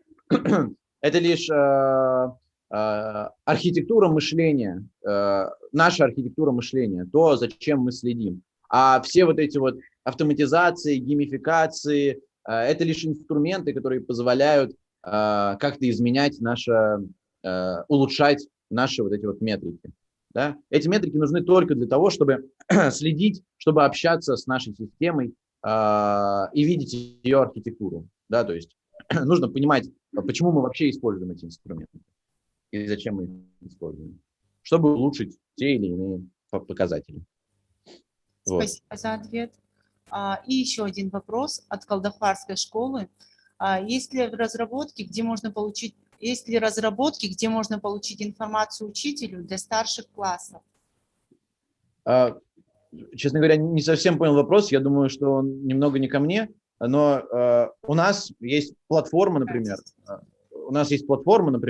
которой мы готовим детей уже по многим предметам, не только по физике и математике. У нас все предметы. И я с удовольствием могу абсолютно открыто поделиться со всеми ей. И там есть много информации, поэтому. Но я не понял вопрос, поэтому я не знаю. Замечательно, если вы могли бы поделиться ссылками, чтобы мы могли бы просмотреть информацию. Да, я думаю, да. Но там же как? Сейчас, если вы позволите мне 2 минуты потратить, там же как все это происходит? У нас есть своя платформа, но в этой платформе, то есть на нее нельзя просто так зайти. Поскольку здесь есть личный кабинет, Поэтому, если для кого-то будет интересно, ну, чтобы попасть в личный кабинет, нужно, очевидно, иметь логин и пароль, который невозможно получить просто так. И если действительно для кого-то это будет интересно, как мы уже говорили, у нас представлена информация только для старших классов. Вот, но если для кого-то это будет интересно, я думаю, что они могут прислать свою почту, и на эту почту я отправлю логин и пароль, вот, чтобы можно было ознакомиться с материалами. Просто эти материалы, очевидно, их нет в открытом доступе. Ну, у нас... Понятно, спасибо большое. Вот. Пожалуйста. Спасибо еще раз за доклад. Всего доброго. Все, благодарю вас. Всего доброго. Всего доброго. Перед тем, как уйти на перерыв, хочу объявить следующее. Слово из пазлов собранное, отгаданное слово нужно прислать по номеру, который будет указан на экране. Также самый активный участник и самый интересный вопрос будут награждены сертификатами от Министерства просвещения и языковой политики Республики Абхазия. И в конце нашей конференции, прошу прощения, приглашаю всех желающих на онлайн-диктант, который будет зачитывать главный специалист Министерства просвещения и языковой политики Республики Абхазия Халбат Валентина Аксентьевна. А сейчас у нас 10-минутный перерыв. Анна, еще вы не сказали, что лучшие работы, да, кто напишет лучше всех диктант, тоже будут отмечены призами сами Министерства просвещения. Поэтому призываем, да, надеемся на ваше активное участие. Как и в прошлый раз, было много у нас участников, надеюсь, в этот раз будет еще больше. Да, мы очень надеемся. Хорошо, после перерыва встретимся еще раз и продолжим. Ждем вас всех.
Дорогие слушатели, участники, мы готовы продолжить. А сейчас выступает спикер Елена Владимировна Алексеева, кандидат социологических наук, педагог английского языка и обществознания в образовательных учреждениях Республики Болгария. Уважаемые коллеги, здравствуйте, я рада вас приветствовать. Я прошу дать обратную связь по звуку, по картинке. Меня видно, хорошо слышно, я надеюсь. Да, видно, слышно, все хорошо. Здравствуйте. Благодарю вас. Я рада сегодня с вами встретиться и сразу хочу поблагодарить организаторов конференции за такую хорошую, прекрасную возможность обменяться сегодня профессиональным мнением. Для меня это очень важно, надеюсь, что это важно и для вас тоже, и главное, это полезно и интересно. Задача передо мной стоит сегодня, наверное, не самая простая, потому что мне бы хотелось не просто с вами поделиться своим мнением, но и показать тот практический инструментарий, которым я лично пользуюсь и, возможно, которым вы тоже сможете пользоваться в своей повседневной практике. И тем не менее, для того, чтобы подвести вас к этому инструментарию, к его необходимости, его использования, мне необходимо сказать несколько слов о фасилитации. Это такой новый термин, который сегодня стремительно врывается в нашу жизнь, врывается в систему нашей образовательной парадигмы, а находимся мы с вами сегодня в новой образовательной парадигме. Та реальность, с которой мы с вами столкнулись сегодня, она уже требует от нас непосредственного участия в ней. То есть нас никто не спрашивает, а хотим ли мы принимать то, что сейчас происходит в новой образовательной системе или нет. Мы должны с вами в эту образовательную систему войти в любом случае. А вот как мы в нее войдем, подготовленными, адаптированными, понимающими то, что происходит или нет, уже зависит, наверное, от нас. Поэтому я тут хочу сразу немножко успокоить педагогов, которые считают, что есть инструментарий достаточно сложный для освоения или, возможно, не хватает времени для того, чтобы это все изучить, познакомиться, понять, осознать и вообще оценить свою роль в этой новой образовательной системе. Ничего страшного здесь нет. Постепенно, потихоньку, начиная осваивать одну технологию, вторую, третью, мы подходим уже к комплексному пониманию, что такое новая образовательная парадигма, что от нас сегодня ждет система образовательная и как мы можем быть полезным. Итак, начну я все-таки с очень интересного понятия, это педагог-фасилитатор. И начну с цитаты: чтобы стать или чтобы быть фасилитатором учения, надо обладать особым взглядом на жизнь. Фасилитаторы – это не артисты и не звезды, как многие считают, это люди, ставящие на первое место потребности и интересы учащихся. То есть сегодня я хотела бы говорить в первую очередь о потребностях и интересах учащихся. Презентация видна, все в порядке, появилось изображение. Да, все хорошо. Итак, что же такое... Кто такой сегодня фасилитатор? Я думаю, что вы, наверное, не первый раз уже слышите этот термин, хотя он достаточно новый для нас сегодня. Учитель-фасилитатор – это педагог, деятельность которого проходит в рамках личностно направленного подхода в образовании. И она в первую очередь характеризуется открытостью, акцентированным вниманием на чувства, эмоции, переживания учащихся. То есть здесь мы их поощряем за успехи и заслуги. Здесь, безусловно, на первом месте является доверительное отношение между учащимися и педагогом. Здесь мы на первое место ставим, наверное, даже некое эмпатическое видение деятельности и поступков. Прошу прощения, разверните, пожалуйста, презентацию, если можно. Да, одну секунду.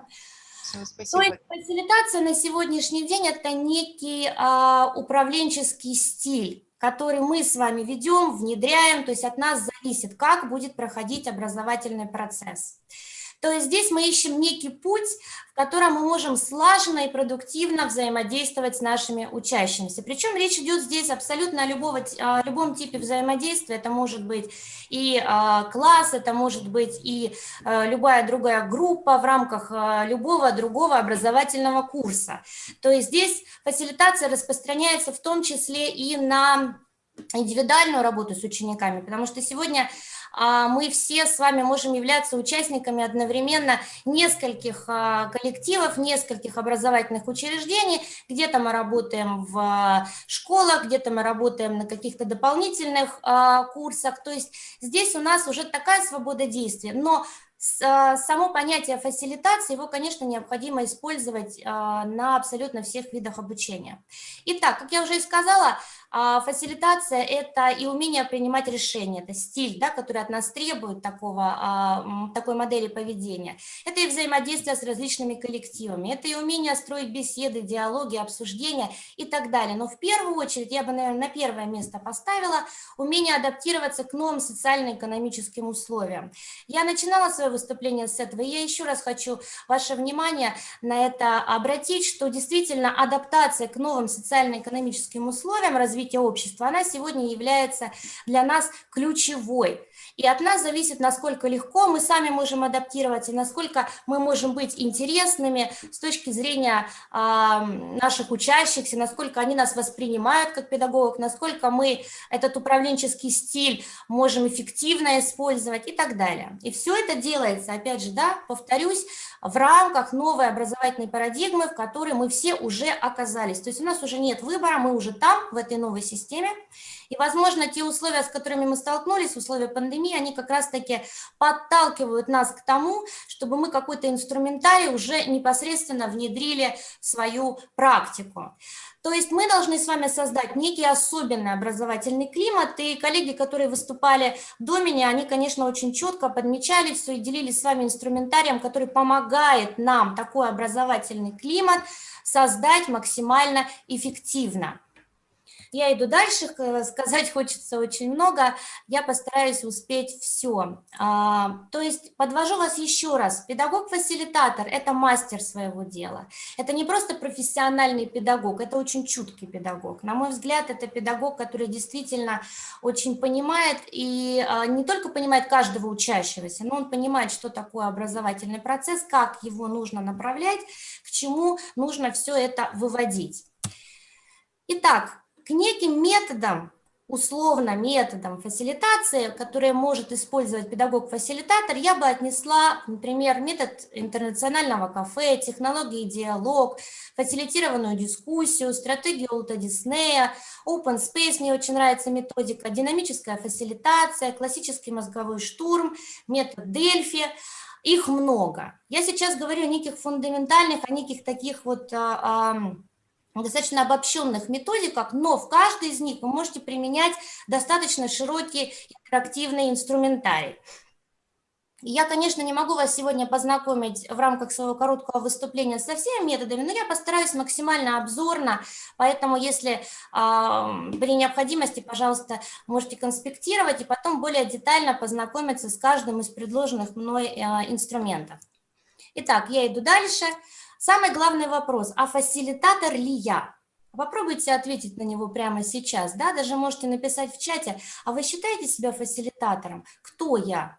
И нужно ли мне становиться на сегодняшний день фасилитатором? Еще раз скажу, что фасилитатор – это некий нейтральный лидер, который делает процесс групповой работы легким и эффективным. Но от нас никто не требует, чтобы мы предлагали готовые решения. Мы не должны навязывать свое мнение все-таки, и мы должны представить выбор ученику. И об этом выборе тоже многие мои коллеги говорили, то есть вот как создать такую уникальную среду, в которой ученик, с одной стороны, будет чувствовать себя свободным, но в то же время сможет эффективно использовать те знания, которые он получает во время этого обучения. Итак, я тороплюсь, коллеги, говорю очень быстро. Еще раз хочу дать очень много информации. Надеюсь, что могу быть полезной для вас сегодня. Итак, технология Open Space. Возможно, вы о ней слышали. Она тоже пришла к нам из бизнеса. Я в свое время немножко опасалась использовать в своей практической деятельности вот эти вот американизированные, европеизированные технологии. Да? Считала, что мы, в общем-то, в состоянии разработать сами что-то и применять какие-то близкие нам, да, к нашему постсоветскому пространству, да, методы. Но, тем не менее, сейчас я уже прихожу к пониманию того, что почему нет. Мы можем взять какую-то технологию, адаптировать ее или не адаптировать, если она уже является целостной по своему содержанию, спокойно ее вписывать в свой практический инструментарий. Почему нет? Итак, Open Space – это некая форма работы с группами, коллективами, члены, которые объединены каким-либо общим интересом. Ну, наши с вами учащиеся, они уже объединены какими-то общими интересами, они уже изначально сформированная группа, поэтому здесь мы даем участникам возможность обсудить насущные вопросы. Ну, какие у нас могут быть насущные вопросы в процессе обучения, которые возникают? Некие дилеммы, проверить актуальность происходящего. И самое главное, эта система направлена на поиск решения важных задач, которые мы, собственно говоря, и ставим перед нашими учениками. Потому что, еще раз обращаю ваше внимание, что педагог-фасилитатор – это все-таки в определенной степени некий лидер, да, и мы должны выработать свой собственный управленческий стиль. Здесь очень важно, в этом методе есть такое понятие, здесь тренер, да, то есть на какой-то момент педагог становится тренером в ходе этой работы. Пусть вас не пугает уже этот термин, и он как бы открывает пространство. То есть под открытием пространства мы понимаем формирование тем для обсуждения. Здесь мы можем распределить наших учеников по дискуссионным группам. Здесь мы можем дать свободу им выбрать тему для обсуждения. Здесь мы можем заранее обсудить место групповой работы, но здесь у нас нет ограничений. Здесь не стоит своих учеников ограничивать только одним местом, да, то есть вот мы сидим за партой, при этом не двигаемся. Напротив, я бы порекомендовала здесь дать максимальную свободу ученикам, передвижения между группами и так далее. Я бегу дальше, потому что хочу, опять же, да, дать как можно больше.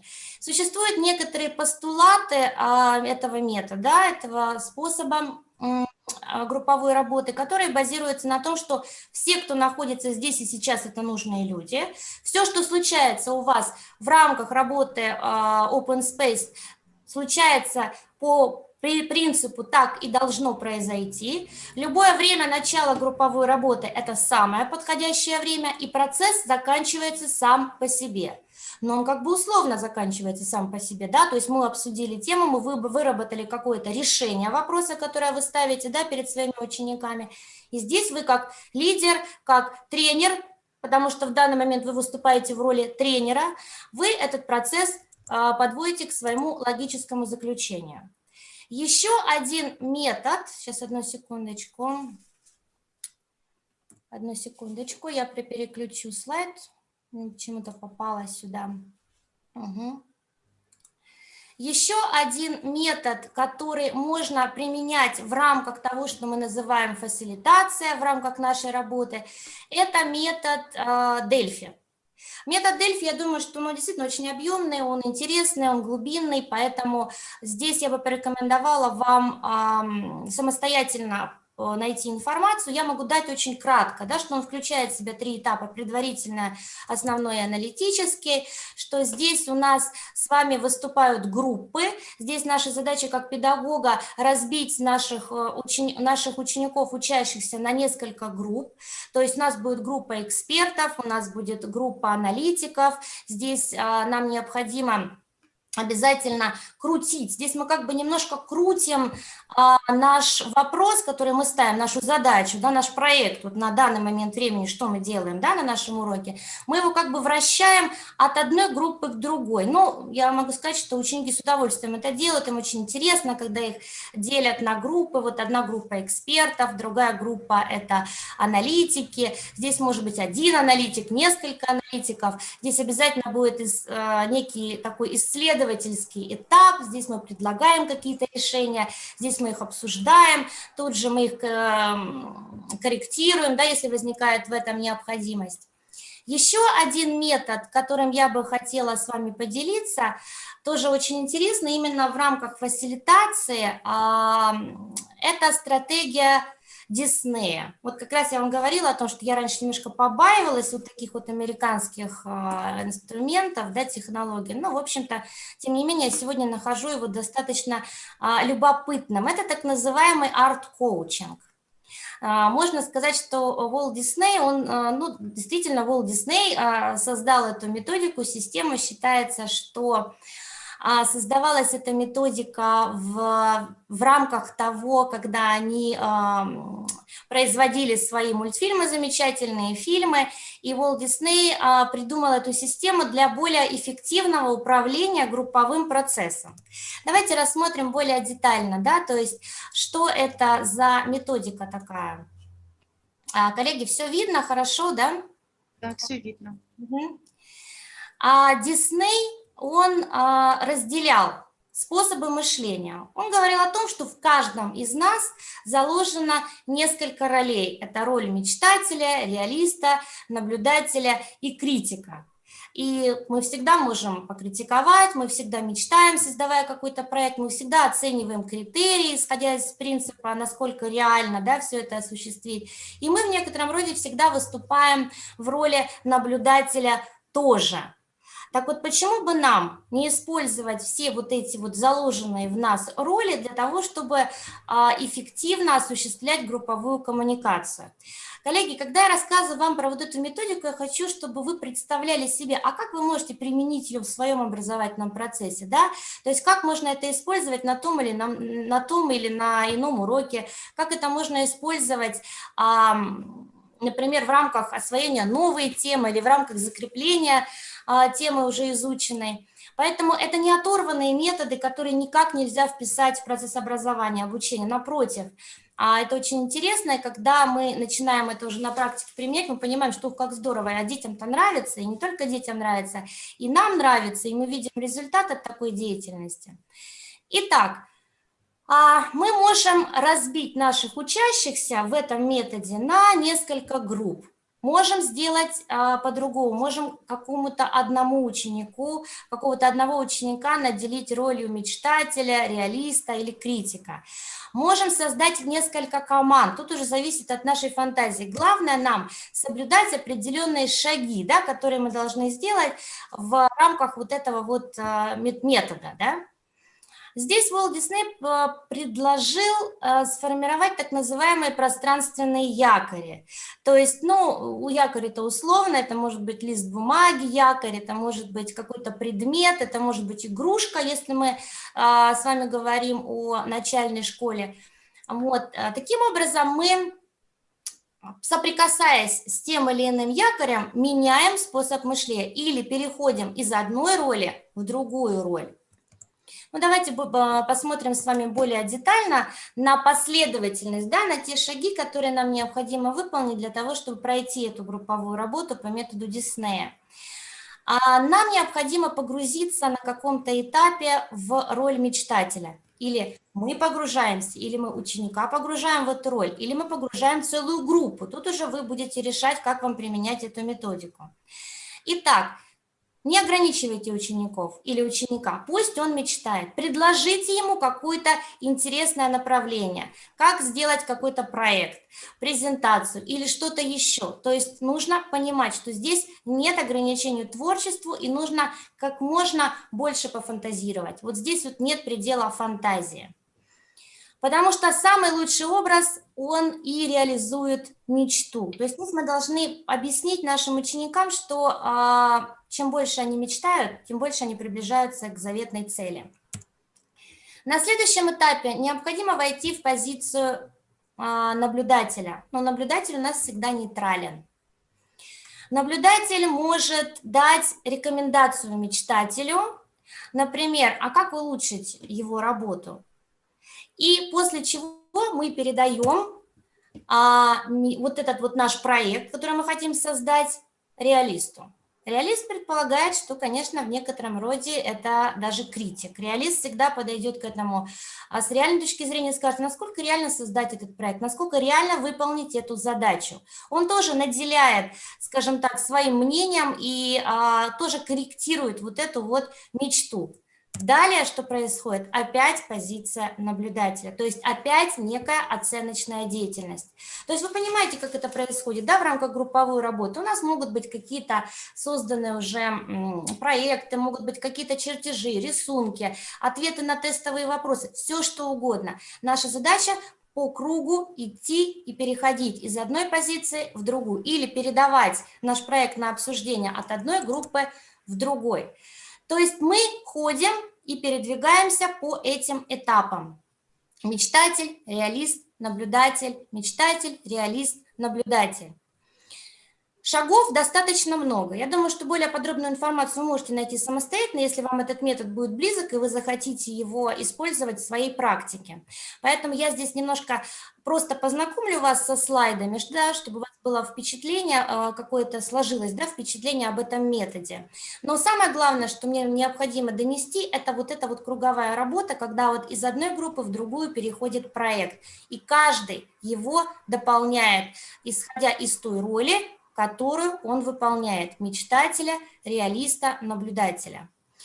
И критика, конечно. Итак, схема выглядит вот таким вот образом. Мечтатель, реалист, критик, мечтатель, реалист, критик. В конечном итоге мы до чего доходим в этой нашей работе? Мы должны прийти к некому соглашению, к мнению, когда все участники полностью удовлетворены предложенным решением задачи, выполненным проектом, реализованным, всем чем угодно. Здесь мы должны уже интегрировать все позиции, то есть собрать их воедино, еще раз оценить их с точки зрения критика, мечтателя, наблюдателя, и далее мы уже вырабатываем план реализации мечты. А какие шаги нам надо выполнить непосредственно для того, чтобы этот проект осуществился? Ну, на данном этапе, кстати, не обязательно это будет просто план неких шагов. На этом этапе у нас уже может образоваться вполне конкретное решение задачи или какой-то выполненный проект. Сейчас, одну секундочку, коллеги. Немножко нарушена у меня последовательность.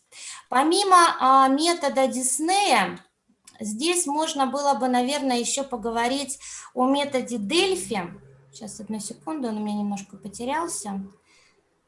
Метод Дельфи. Но, знаете, у него очень интересная у метода Дельфи история. Он считается, что вплоть до того, что пришел к нам из легенды о дельфийских оракулах.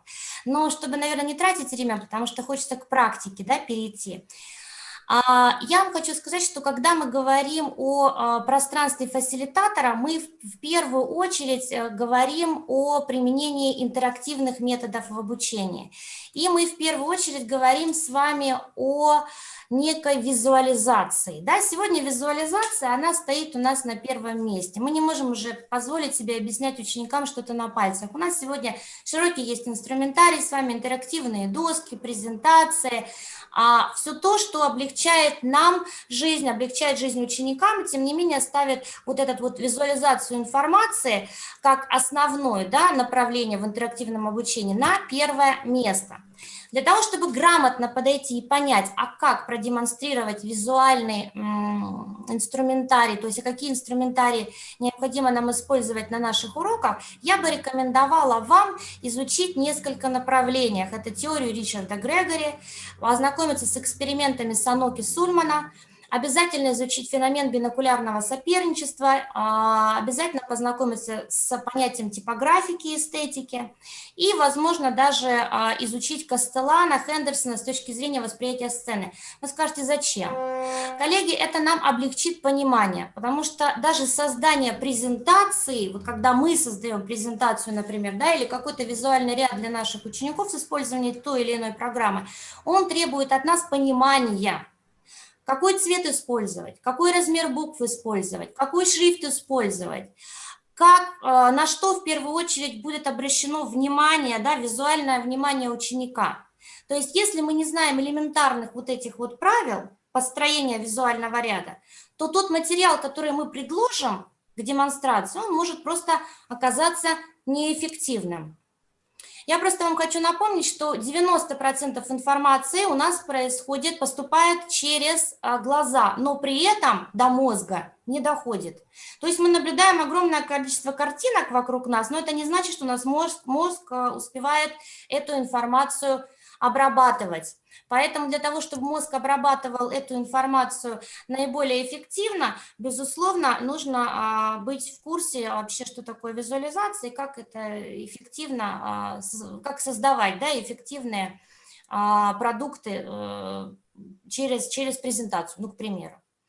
Визуализация на уроке может осуществляться не только за счет презентации. Это может быть, например, такой потрясающий метод, как таймлайн или линия времени. Особенно любят эту методику использовать учителя истории, потому что даже само название этого инструментария, оно говорит о том, что будет некая лента, она действительно там есть. Я вам чуть позже продемонстрирую, как это все выглядит, обязательно покажу на практике, да, что такое линия времени. Классный инструмент, который создают, естественно, ученики сами. Это великолепная альтернатива выполнению каких-то проектов в качестве домашнего задания или групповой работы. Интеллект-карты или майнд-мэппинг. Один из моих любимых методов, использую его часто, для него много не нужно, всегда к нему есть некая готовность, и ученики его просто обожают. Майндмэппинг тоже покажу, расскажу. Скрайбинг, фотоколлажи, Облако слов, презентация. Это то, наверняка, что вам хорошо знакомо и то, что вы используете. Что касается презентации, то здесь я бы хотела сразу ваше внимание направить на то, что есть потрясающее сегодня программное обеспечение, платформа, где вы можете создавать великолепные презентации, не обязательно это делать в PowerPoint, как мы всегда это делали. Это, например, Canva. Очень рекомендую, кто-то из коллег уже говорил об этом инструменте. Правда, очень здорово и очень все функционально и удобно, и бесплатно. Лента времени. Я говорила, что я вам покажу, как она выглядит. Вот так она выглядит, но мы сейчас видим скриншот, да, то есть для того, чтобы понять, как она устроена, нам, ну, давайте попробуем. Я сейчас покажу вам, я просто переключусь, а вы мне скажете, будет ли видна. Сейчас, одну секунду, я должна буду отключить, чтобы быстрее мне переключиться. Я вам покажу сейчас один из ресурсов, который вы можете использовать. Видно, да, коллеги, все появилось? Да, видно. Можете развернуть, пожалуйста? Развернуть что? Потом, когда вы зайдете уже. Развернуть окно. Развернуть окно, оно разве у меня свернуто сейчас? Еще один режим окна. Хорошо, оставьте так. Хорошо. Итак, лента времени. Вы можете зайти на этот сайт, пожалуйста, вы можете зафиксировать его название. И, ну, их на самом деле достаточно много, то есть очень много англоязычных ресурсов, сегодня это не проблема, вы просто нажимаете кнопку переключения на русский язык, сайт автоматически у вас переводится. Но здесь нам хотелось бы посмотреть, например, примеры. Если мы пойдем вот сюда, мы создадим здесь собственную ленту времени, да? А если мы зайдем в вот этот раздел, то я думаю, что мы попадаем, да, мы попадаем с вами в уже какие-то готовые образцы. Ну, куда мы можем с вами? Ну, давайте зайдем в музыкальный раздел, да? То есть разделов здесь очень много, здесь и наука, и искусство, и все что угодно. Наша задача с вами выбрать, ну, допустим, вот классическая эра. Кто-то уже воссоздал такую ленту времени, вот она выглядит так вживую. Мы можем эту ленту времени передвигать. Можем? Можем. Мы можем по ней двигаться. Мы можем остановиться на том или ином историческом этапе. Ну, например, вот сюда. То есть здесь у нас почему-то нет описания, а здесь есть. А здесь у нас... Ну, здесь вот, видимо, создатели немножко поленились, потому что предполагается, что на каждом вот этом вот кусочке должно быть некое описание того исторического периода, о котором идет речь. Сразу хочу сказать, что данная лента времени, она вовсе не обязательно должна использоваться педагогами истории. Ее можно использовать абсолютно на любом предмете.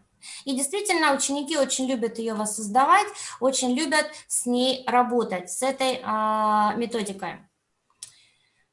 Возвращаясь к презентации, сейчас одну секундочку.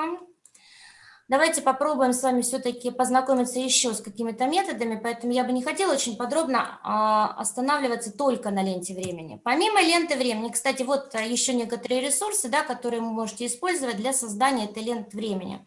Здесь я обращаю ваше внимание, что есть ресурсы платные, есть ресурсы бесплатные, их достаточно много, выбор большой, можете заходить, искать, регистрироваться на понравившемся вам сайте и уже включать в работу своих учеников. К следующему интерактивному ресурсу, который вы можете применять на уроке, я бы отнесла облако слов. Я сейчас не буду заходить на сайт и показывать, как это выглядит. Вы это можете сделать самостоятельно. Наверняка уже кто-то знает, что это такое, да. Вообще изначально облако слов – это некие теги, да, то есть это визуальное представление списка категорий или тегов. Можно еще по-другому назвать метки, ярлыки, ключевые слова. Тоже очень здорово, тоже визуальное восприятие потрясающее. Даже вот вы, глядя на некоторые слова, да, вот в этом облаке в виде птиц, вы на что-то обращаете визуально внимание. Вот так же и ученик, он запоминает. Поэтому прекрасный инструмент, осваивайте, работайте с ним, очень рекомендую. Что касается сервисов для создания облака слов, ну вот, например, можно на World Cloud зайти, да, или на Kaggle Clouds, пожалуйста, они тоже очень легки в работе, их можно осваивать, и ученики их осваивают. Ну, кстати, за учеников тут вообще не стоит переживать, потому что сегодня молодежь, она настолько быстро адаптируется под эти все методики, они с удовольствием откликнутся и быстрее нас с вами разберутся, как их применять. Canva. Я уже говорила об этой системе. тоже мне она очень нравится, и Canva за последние несколько лет сделала невероятный такой эволюционный скачок, то есть вначале они предлагали инструментарий работы очень узкий, потом они стали расширяться, то есть сегодня у них великолепная система создания практически любого дизайна, любого визуального ряда, и презентации, и можно делать все, что угодно, и открытки, и какие-то обложки, в общем, была бы ваша фантазия, хватило бы ее на все. Здесь у нас есть инфографика, здесь у нас есть интересные инструменты для социальных сетей. Ну, социальные сети на уроках нам, в общем-то, с вами не нужны, у нас другие задачи. Вот Canva я очень рекомендую. А чуть позже на примере Canva я покажу вам еще один инструментарий, который называется Mind Map. Но вот здесь вот сразу практика, да. А если я сейчас найду вам картинку, которая изначально показывает вообще, что такое Mind Map, сейчас, одну секундочку, она у меня, наверное, убежала в другой конец. Сейчас, секундочку, вот она, да. Это тот инструмент, который я лично очень люблю, потому что вы можете его использовать как в электронном виде, так и в обычном виде. Что значит обычный вид? Его можно нарисовать. Поэтому он подходит для любой абсолютно ситуации, для урока, для индивидуальной работы. Он может быть использован, ну, всегда есть инструмент, благодаря которому можно воссоздать вот эту вот интеллектуальную карту. Здесь следует отметить, что создателем такой интеллектуальной карты является Тони Бюзан в рамках ассоциативного метода активизации мышления. И вот как раз-таки на примере Тони Бюзана я бы и хотела вам показать эту интеллектуальную карту. То есть что это такое? То есть у нас всегда в центре есть некий объект. Ну, какая у нас с вами задача стоит сейчас, глядя на эту карту? Кто такой Тони Бюзан? Вместо «кто такой Тони Бюзан» может быть все что угодно. Времена года, какая-то тема по истории, географии, литературе, персонаж какой-то. Пожалуйста, здесь нет ограничений. Но у нас с вами пока личность Тони Бюзана. Кто он такой? Он писатель, педагог, спортсмен, у него есть определенные достижения, он является консультантом крупных компаний, корпораций, у него есть определенные разработки в области ПО, достижения и так далее. То есть мы видим, что от центрального объекта, который обязательно должен являться картинкой, у нас расположены некие лучи или ветки деревьев, или корни, по-другому их называют. Они всегда толстого, такие достаточно широкие, толстенькие и разных цветов они должны быть. Но здесь даже есть нарушение немножко на карте, здесь мы видим две линии синего цвета. Далее у нас веточки расходятся именно таким образом. Обратите внимание, именно такая форма является идеальной. То есть Тони Бюзан доказал, что если мы уже создаем интеллектуальную карту, то она должна быть именно в таком виде. Это самое эффективное ее применение. Буквы всегда печатные, буквы всегда черные. Буквы располагаются именно таким образом вдоль вот этих вот веточек. И обязательно у нас должны быть картинки. Когда вы попросите ученика создать такую интеллектуальную карту, поверьте, он эту тему уже точно больше не забудет. У него произойдет абсолютное соединение вот этой вот картинки с изучаемым материалом. Давайте посмотрим, какие еще бывают интеллектуальные карты. Ну, например, вот стояла задача объяснить, что такое фрукт. Подчеркну здесь, что для создателя фрукт – это апельсин, вишня, ананас, яблоко и банан. Для вас это может быть что-то другое. Ну вот человек вот таким образом увидел и раскрасил. А теперь так, я просто не слежу за временем, вы меня скорректируете, да, скажете сколько? 5 минут осталось. 5 минут осталось. Хорошо, тогда, если можно, я сейчас покажу вам интеллектуальные карты, которые создавались во время урока. Так, они у меня опять убежали. Сейчас я их открою. Учениками разного возраста. Ну, вот я вот давайте две вам покажу интеллектуальные карты, да. А вот здесь вот ученица 9 класса, то есть это была домашняя работа, это не было задание во время урока, его просто невозможно, да, успеть воссоздать. Но вот девочка достаточно творчески подошла к выполнению этого задания. У нас был текст. Мы изучали на английском языке феномен острова Окинава в Японии, феномен их долгожительства, феномен их молодости и здоровья. И перед ней стояла задача раскрыть основное содержание, да, вот этого вот секрета долгожителей острова Окинава. Что она и сделала, собрав определенный материал, просмотрев видеофильмы на эту тему, прочитав определенные публикации. И вылилось у нее это все вот в такую вот интересную, интерактивную, интеллектуальную карту. Кстати, здесь что хорошо, что каждый рисунок, он создавался вручную, обратите внимание, это не наклейки. То есть тут ученица достаточно творчески и профессионально подошла. Вот еще один пример создания интеллектуальной карты. Здесь есть нарушения. Это была первая работа, и здесь не совсем учеником были поняты, да, не понята задача, которая перед ней стояла. Но как картинка, она достаточно правильная, как картинка. Здесь мы говорили о грамматике, о прошедшем времени в английском языке. Пожалуйста, вот можно и в этом отношении тоже это использовать. Я бы вам хотела показать, так как уже остается несколько минут, буквально секунду, вот интересный инструментарий, опять же, да, вот эту канву для создания интеллектуальных карт. То есть еще раз подчеркиваю, что в канве сегодня вы можете создавать не только презентации уникальные, яркие, их легко создавать, но и создать вот такую вот интеллектуальную карту тоже. Сегодня сервисов по созданию майндмэпа существует огромное количество. Не хотите, чтобы ваши ученики ее рисовали? Пожалуйста, они могут ее сделать вам в рамках групповой работы в электронном виде. Все эти сервисы, они прекрасно коррелируются, да, с системой Google Class. Все это сегодня легко соединяется, подключается и так далее. Да? То есть было бы желание разобраться.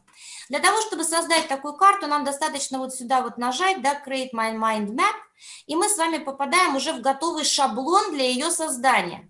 С левой стороны мы видим с вами шаблоны. Пожалуйста, выбирайте шаблон подходящий, да, к вашей теме, к вашему предмету. Далее мы можем, ну, к примеру, вот этот мы шаблон с вами выбрали. Далее мы можем работать с текстом. Мы можем как угодно двигать элементы, которые у нас находятся внутри текста. Мы можем менять их цветовое решение. Мы можем добавлять сюда дополнительные элементы, да, потому что мы предполагаем, что для майндмэпа нам нужны картинки.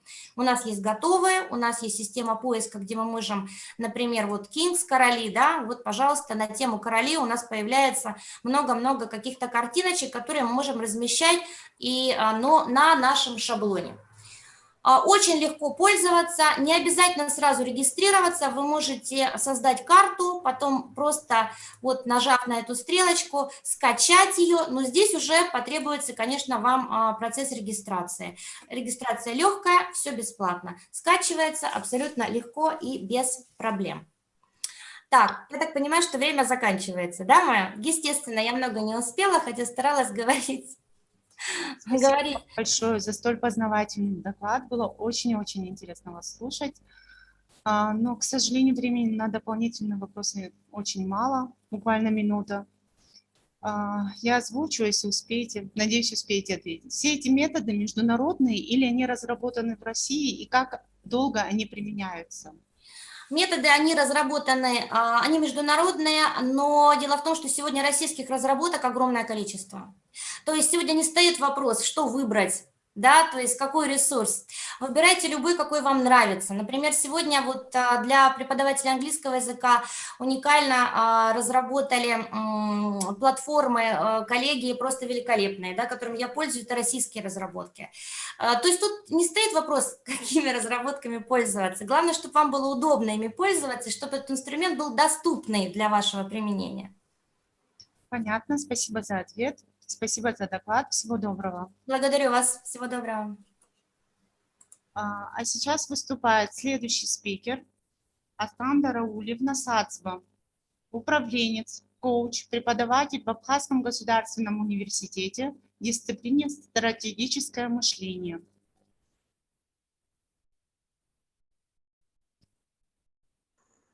Астанда Раулевна, нас слышно? Да. А меня слышно? Да, слышно, видно, все хорошо. Прям судья. Здравствуйте всем. А я сегодня, прежде чем сама себя тоже представлю, я хочу сказать, буду говорить сегодня о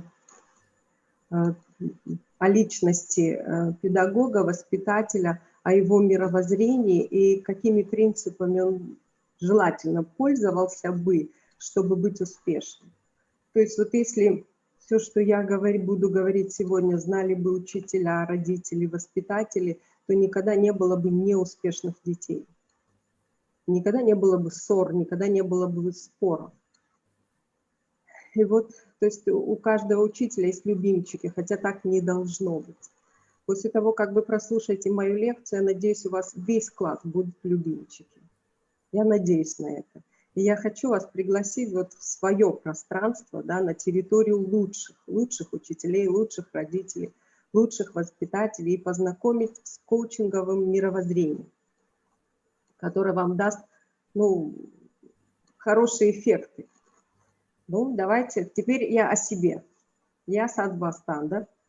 Я вообще сейчас, может, презентацию я могу включить? Да, конечно.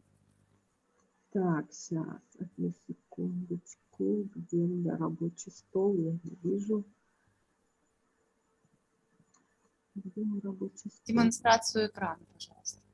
Я демонстрацию экрана нажала, я просто свой рабочий стол не вижу. Я ваши страницы вижу. Так, одну секунду, не это, а вот это. Сейчас откроется.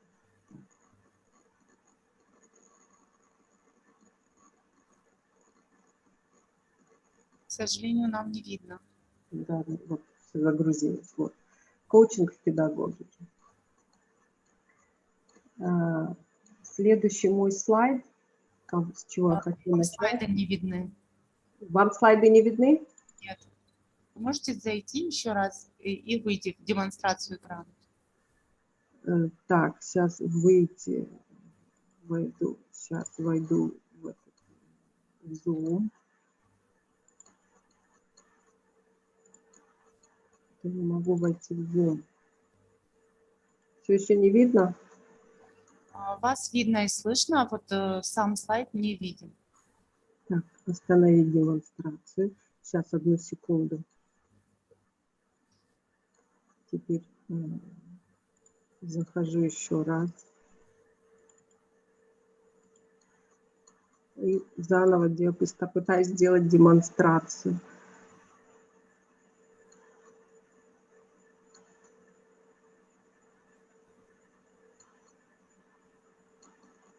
Вот она. Сейчас тоже не видно? Вот сейчас уже видно. Все хорошо. Слава Богу. Так, коучинг в педагогике. И сразу хочу начать. Смотрите, мы сегодня будем тоже с вами встраивать навыки, свои личные навыки. И первый момент, на что я хочу обратить ваше внимание, то, что мы несем ответственность. Да? Когда вы хотите, чтобы ребенок что-то сделал, но он не делает, какие могут быть проблемы в этой ситуации. Да? То есть сначала нужно найти, в чем причина, и устранить эти причины. И вот 3 вопроса, за которые взрослый человек несет ответственность. Первый, знает ли он, понимает ли, что он должен делать. Ну, мы сейчас будем рассматривать с позиции учиться. Да? Знает ли, понимает ли, что он должен делать уроки. Умеет ли ребенок оперировать полученными знаниями, мы несем за это ответственность. Хочет ли ребенок делать домашние задания, уроки, учиться. Я сейчас буду, все об этом более подробно вам рассказывать. И здесь я хочу один из принципов, которым должен воспитатель обязательно пользоваться, это принцип суть коммуникации в доставленной информации, а не в отправленной. То есть, смотрите, когда нам кто-то что-то рассказывает, и мы можем не понять, то мы думаем, ну, что-то ты не то говоришь. Когда он скажет какими-то другими словами, что-то вам, ну, по-другому скажет, и до вас дошла информация, ну, так бы и сказал сразу. То есть мы ответственность отдаем рассказчику. То же самое, когда мы рассказчики. Ответственность несем мы. Смогли ли мы доставить до ребенка информацию? То есть я не говорю о том, когда мамы говорят или учителя говорят, да я 100 раз говорил, да, 100 раз говорил. Я не про это. 100 раз можно говорить только в том случае, если вы меняете метод доноса информации, если вы ищете какой-то новый метод, чтобы доставить до данного ребенка информацию. Только в этом случае имеет смысл говорить 100 раз. А так смысла нет никакого повторять 100 раз. Вы скажите 1 раз, да так, чтобы дошло до ребенка. Да?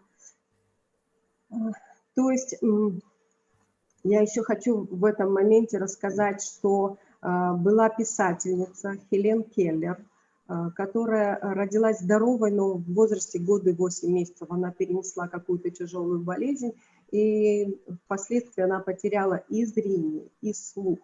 То есть, будучи еще совсем маленькой, она не успела начать не говорить, да, то есть не умела еще говорить. Но в возрасте 6 лет ее родители наняли ей педагога Энн Салливан, которую потом называли чудотворец-педагог.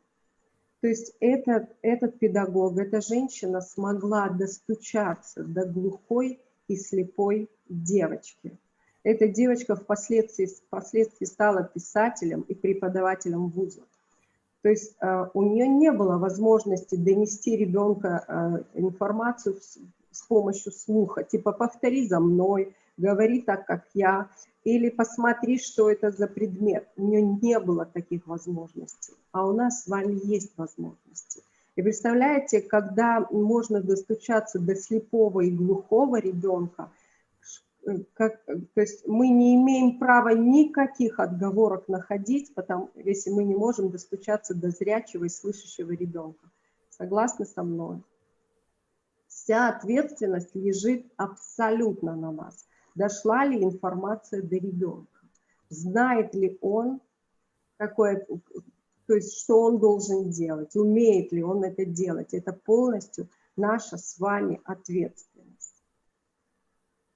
Итак, следующий слайд, который я здесь хочу сказать, это ошибок нет, есть только обратная связь.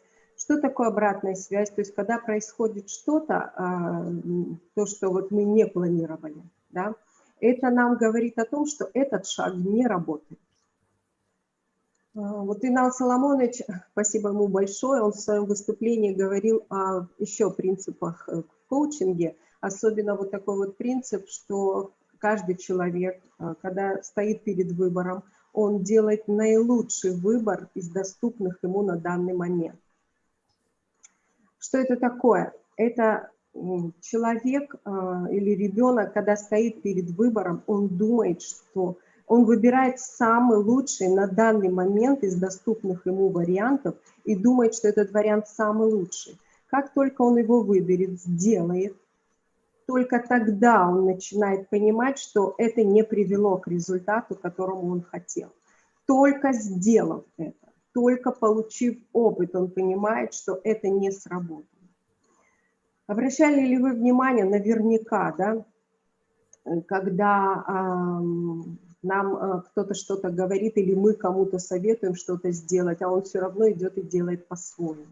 Потому что это в его картине мира не присутствует. То есть в его картине мира нет такого опыта.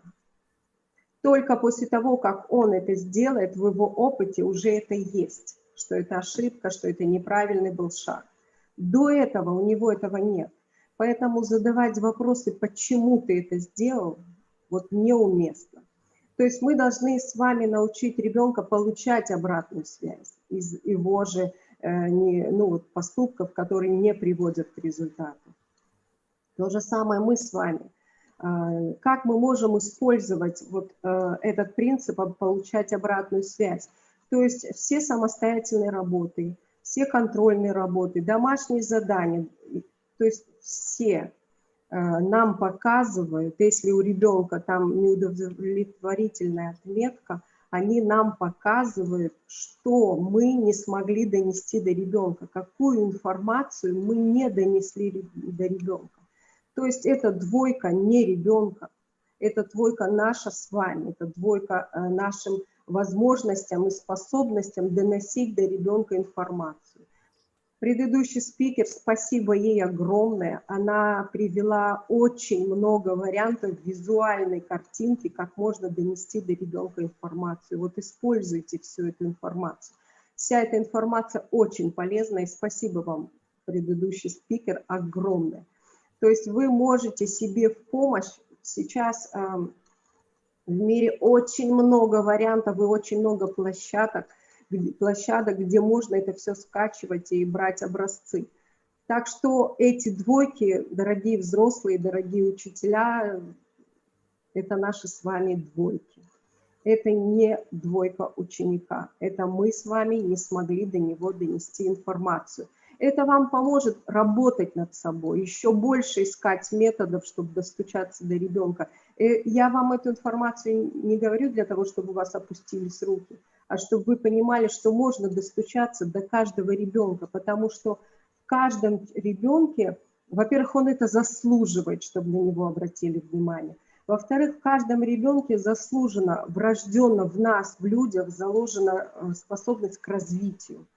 И третья ступень, хочет ли ребенок делать то, что да, домашнее задание или уроки, замотивировать ребенка.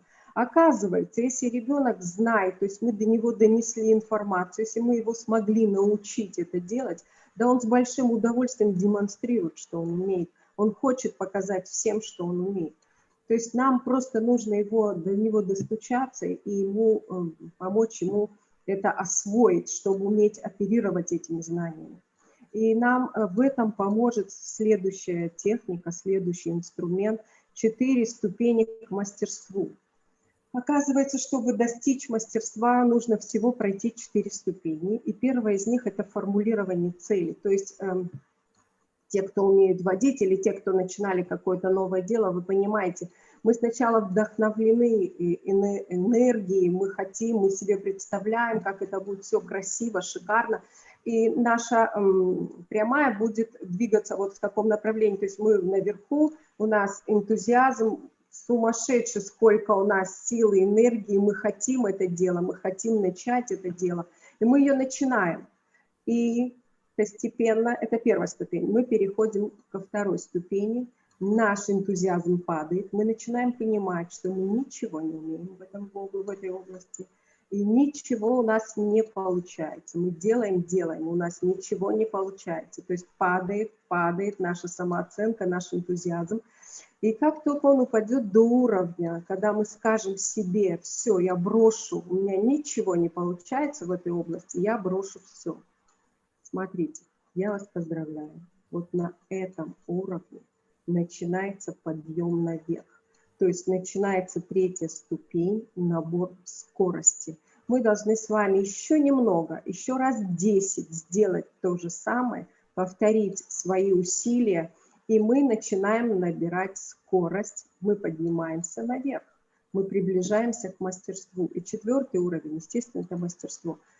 То есть вот так можно встроить любую способность и любой навык.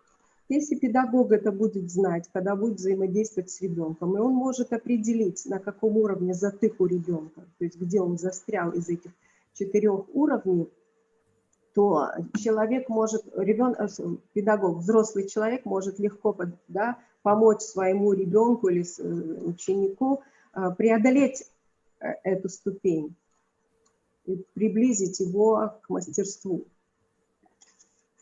Вот. Еще в коучинге я хочу поговорить о коучинговых инструментах. Это сонастройка, это когда мы сонастраиваемся по настроению ребенка, по его мировоззрению, мы к нему настраиваемся. Здесь есть еще, как видите, коуч-позиция, глубинное слушание, открытые вопросы и секретные интонации. То есть, смотрите, все, кто мне пришлет вот сюда, вот мой Инстаграм, в директ вы мне напишите свою электронную почту, я вам вышлю раздатку, в которой более подробно написаны о этих коучинговых инструментах. Но я сейчас хочу поговорить о коуч-позиции. То есть, что такое коуч-позиция? Я как коуч Если не буду в коуч-позиции, я не смогу своего клиента довести до результата. Коуч-позиция – это когда я веду, да, ведущее взаимодействие.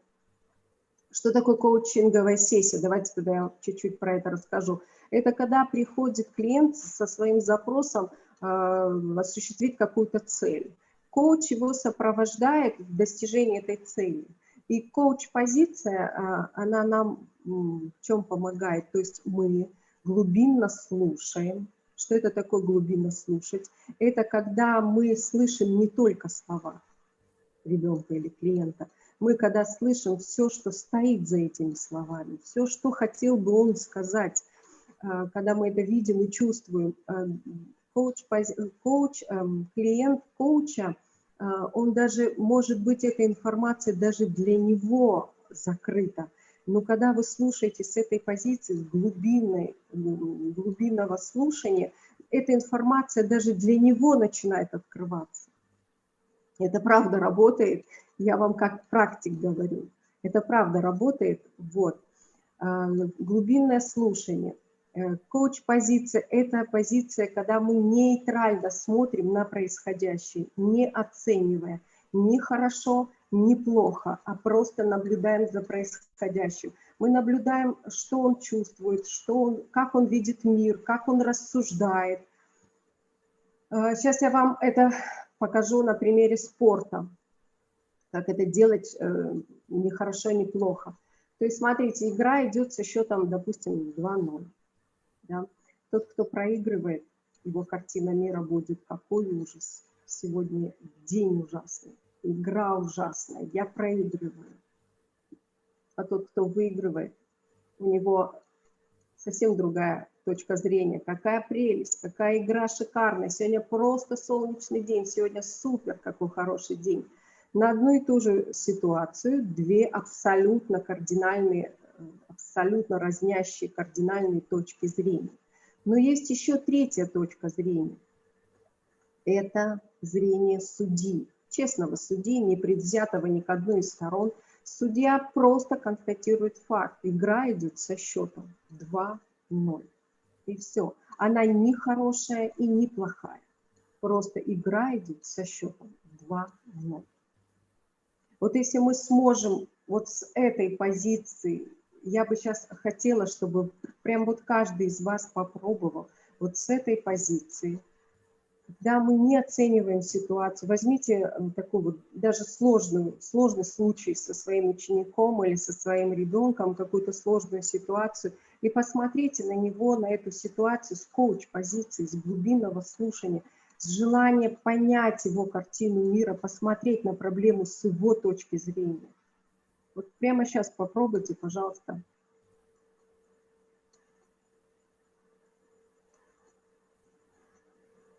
Вы понимаете, когда вы хотите искренне его услышать, теперь подошло время, я хочу еще спросить, так как вы относитесь к тому, что есть такая декларация свободы слова и свобода мысли?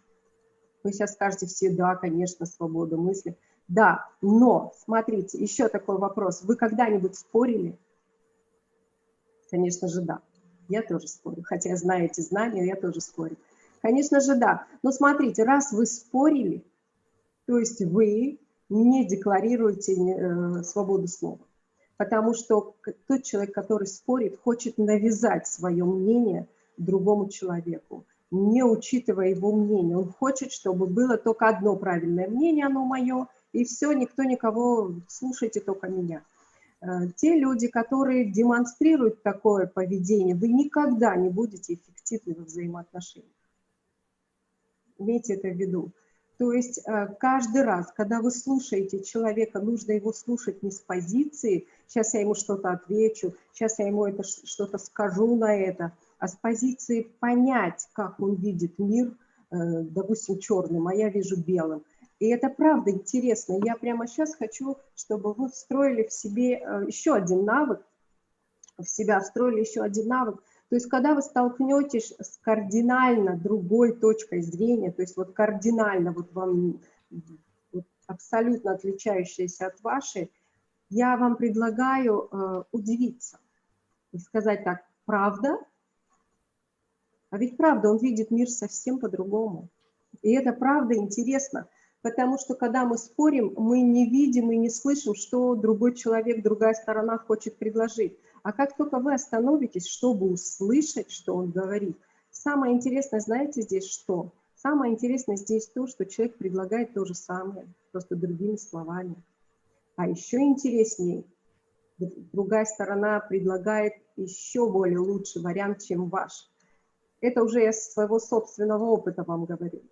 Я просто хочу, чтобы вы это исследовали и проверили, это так или нет. Не надо мне верить на слово. Вы просто берите все, что я здесь говорю, и проверяйте в своей жизни. Все, что работает, внедряйте в свою жизнь. И следующий вопрос, следующий мой пункт – это открытые вопросы. Открытые вопросы, то есть когда ребенок сделал наилучший свой выбор. Не получилось, как всегда. Хотел лучше, но получилось, как всегда. Мы, естественно, взрослые люди, начинаем спрашивать, почему ты сделал так. Этот вопрос ни к чему не приведет вас. Этот вопрос ведет к тому, что ребенок еще больше закроется от вас. И он не будет не искать ни новых путей решения, ни подходов. Но как только вы задаете открытые вопросы ребенку или даже себе или человеку, то есть каким образом мы можем выйти из этой ситуации, вы направляете свое внимание ребенка от проблемы, перенаправляете его внимание к поиску решения этой же проблемы. То есть то, что случилось, уже случилось. Мы ничего не можем с этим поделать. Он думал, что он делает наилучший выбор. Поэтому сейчас точка зрения, то есть нужно направить его внимание на поиск решения выхода из ситуации, а не его внимание вопросом, почему еще больше его проблему вогнать. Наша задача увидеть выход из этой ситуации. Вот что такое коучинговый подход. Ну, еще есть секретные интонации, вот здесь написано, эти все инструменты у меня в раздатке, они более подробно расписаны. Просто я хотела на вот таких моментах больше остановиться, то, что вот коучинговая позиция и открытые вопросы. Вот. Что еще я вам хочу сказать? Здесь вот еще вот мой Инстаграм. Тем, кому стало интересно, я жду от вас вашей электронной почты. Я вам вышлю свою бесплатную раздатку. Вот, еще я хотела то, что я мама 2 взрослых сыновей, вот теперь я о себе скажу. Потому что ту информацию, которую я только что вам дала, я вот безумно хотела ею поделиться. И хочу поблагодарить министерство вот за эту возможность и за эту площадку говорить здесь о вот таких вот вещах. Вот, и смотрите, я заместитель генерального, как вы знаете, в компании «Вина и воды» Абхазии по управлению персоналом. Я преподаю в университете стратегическое мышление. Я коуч, закончила Международный Эриксоновский университет в Москве. Я командный коуч, я изучаю квантовую психологию, я изучаю работу на тонком плане.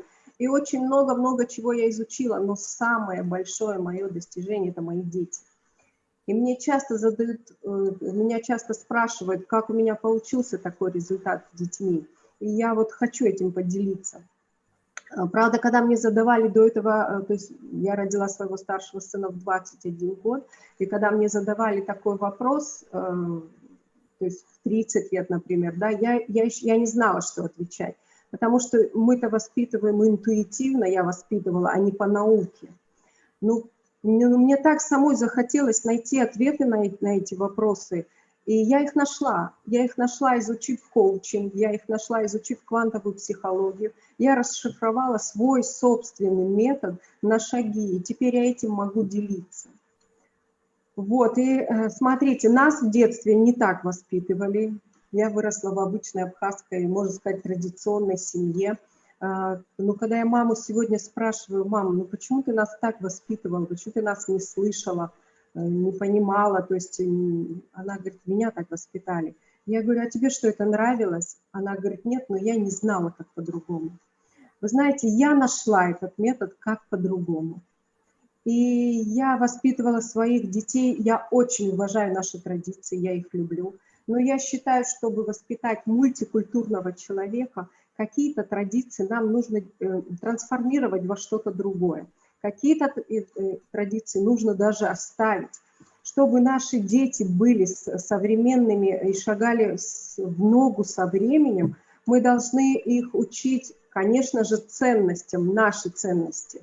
Обязательно. То есть что такое мультикультурный человек? Это который декларирует свое в мир, свои ценности, свое восприятие, абхазское именно восприятие в мир декларирует, но и не отрицает ничего чужого. Относится с большим уважением. Вот сегодня там задавали вопрос, это западные методы или российские методы. Да неважно, чьи они методы. Если эти методы работают, ребята, берите и используйте. И вот то, что спикеры все эти 3 дня вам говорили, это проверенные методы. Они наверняка их используют в своем взаимодействии с детьми. Берите и используйте. Не бойтесь ничего нового. А если оно не работает, вы можете просто взять это и выкинуть. Вот и все. Но берите и пользуйтесь. Мир придумал, нам и с вами изобретать велосипед не надо. Мир уже придумал много чего. Вот что я хотела сегодня до вас донести, дорогие мои слушатели. Так, как теперь убрать демонстрацию, я не знаю. Настройка. Так, давайте. Спасибо большое, Сандра Раулевна. Я закончила. Если есть вопросы, я жду с удовольствием. Слушать. Да, в чате есть вопрос от Стеллы Чамба. И все же, какая должна быть дистанция между учеником и учителем, будучи открытым с ним? И как увидеть черту? Дистанция сейчас имеется в виду физическая или психологическая дистанция? Если это физическая, ну, естественно, рядом надо находиться, там, не знаю, 50 сантиметров. Если это ребенку неудобно, то можете отодвинуться. Психологическая, я вам интересное что-то скажу, психологическая, вы должны быть с ребенком на одной волне. Это сонастройка. Это вы должны быть даже связаны вместе с ним, когда вы решаете его проблемы. То есть вы на данный момент, когда вы с ним общаетесь, вы свое вообще все закрываете, свое мировоззрение, свое оценочное отношение к тому, что происходит, к тому, что он говорит. Вы видите мир его глазами, а он видит мир по-другому. Каждый человек видит мир абсолютно по-своему. Это вот как отпечатки пальцев. Вот почему мы друг друга иногда не понимаем. Мы можем иметь одно и то же в виду, но говорим разными словами и уже не понимаем друг друга. Спасибо вам за ответ. И следующий вопрос. Что вам больше всего нравится в коучинговом подходе для себя? В коучинговом подходе это вот то, что другая личность такая же, как и я. Я относилась к своим детям прямо с рождения, с первого же дня. Я прислушивалась и относилась с уважением к их желаниям, к их мировоззрению. То есть вот что мне нравится больше всего в коучинге. Свобода слова, свобода мысли. Спасибо большое за ответ. Следующий вопрос от Инны Халваш. А как ребенку определить, где взрослый, а где младший? Ребенку как это определить? Да. Смотрите, вы ребенку определить. Вы показываете все это личным примером. У меня на странице там есть «Не воспитывайте детей». Вы, наверное, эту фразу вообще слышали, а воспитывайте себя, потому что они все равно будут похожи на вас. Дети нас считывают абсолютно. Хороший или плохой пример, но мы им даем пример. Им неоткуда больше взять. Они берут пример с тех людей, которые их окружают. И поэтому, если вы понимаете, где взрослый, где маленький, он постепенно этому научится. Спасибо за ответ. Было очень интересно вас слушать. Еще раз повторюсь. Всего доброго. Спасибо.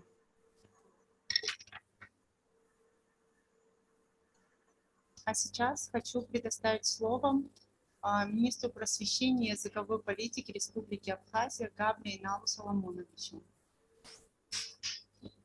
Инал Соломонович. Да. Добрый день еще раз. Сандра Раулевна, спасибо большое за обстоятельный рассказ. Надеюсь, наши педагоги в течение этих 3 дней сделают действительно важные для себя выводы, они открыли что-то новое в том, что мы рассказали, чем мы поделились, да, с коллегами из России. Поэтому буду только этому рад и содействовать, чтобы все, что мы сегодня обсудили, оно воплощалось в жизнь. И вот Астанда Роллинг готова делиться своим опытом, знаниями. Поэтому общайтесь. Вот она предложила, да, подробно изучить те инструменты, которые, да, она сегодня осветила в своем докладе. Поэтому действительно задавайте вопросы, выходите на связь с нашими спикерами, и это улучшит нашу систему образования в целом. Да. Главное начать с практики, да, вот, которую вы ведете ежедневно в школе, да, воспитывая, обучая детей. И цель нашей конференции как раз состоит в том, чтобы это качество поднять, да, чтобы вы работали над собой, чтобы вы применяли все, что вы уже знаете, да, используя еще и новые технологии, новые подходы. Да. Они на самом деле, может быть, и не совсем новые. Все, что мы сегодня обсудили, это придумано не вчера и не позавчера, а достаточно большое количество времени назад. Просто мы это еще не применяем на системном уровне. Поэтому хочу еще раз поблагодарить всех участников. В течение 3 дней было очень интересно вас слушать. Были замечательные вопросы, активные участники. Вот у нас уже есть, наверное, озвучит победитель, по-моему, да, кто прислал слово. Поэтому спасибо всем огромное. Табов Дарадзе. И все еще Агубзе Разиграбхедзе. Аман Фяларов Хусача, Акчара Дуква, Ачхараду, Хучкура Азараджа. И Маредзам, Хапиам Тазе, Убри Чучимезере Хауаз, Убри Хаяй, Ванча Эцат. Гис ялах галва тиричу азнейшя по шадгалот хосо хин зафилшо харги hazахё пацхрара ацараза итигенар по тренингу семинарку непах галарстахо прикя ахцот уяза hazахё того бдара дашазнги физараква итиги карфимазы афишт уже hazахё онлайн диктант психологами пахгод уги ярчиот бусфя хучпуша уги яйразгаз яйразиги яйразиги рома хюкрома ялах кавит зигряй бзины свиз ахам такровит ахзала министр ахзала лапхепям таз ишуми пахгаз епш ажелахтот вандина акценты ха халпа.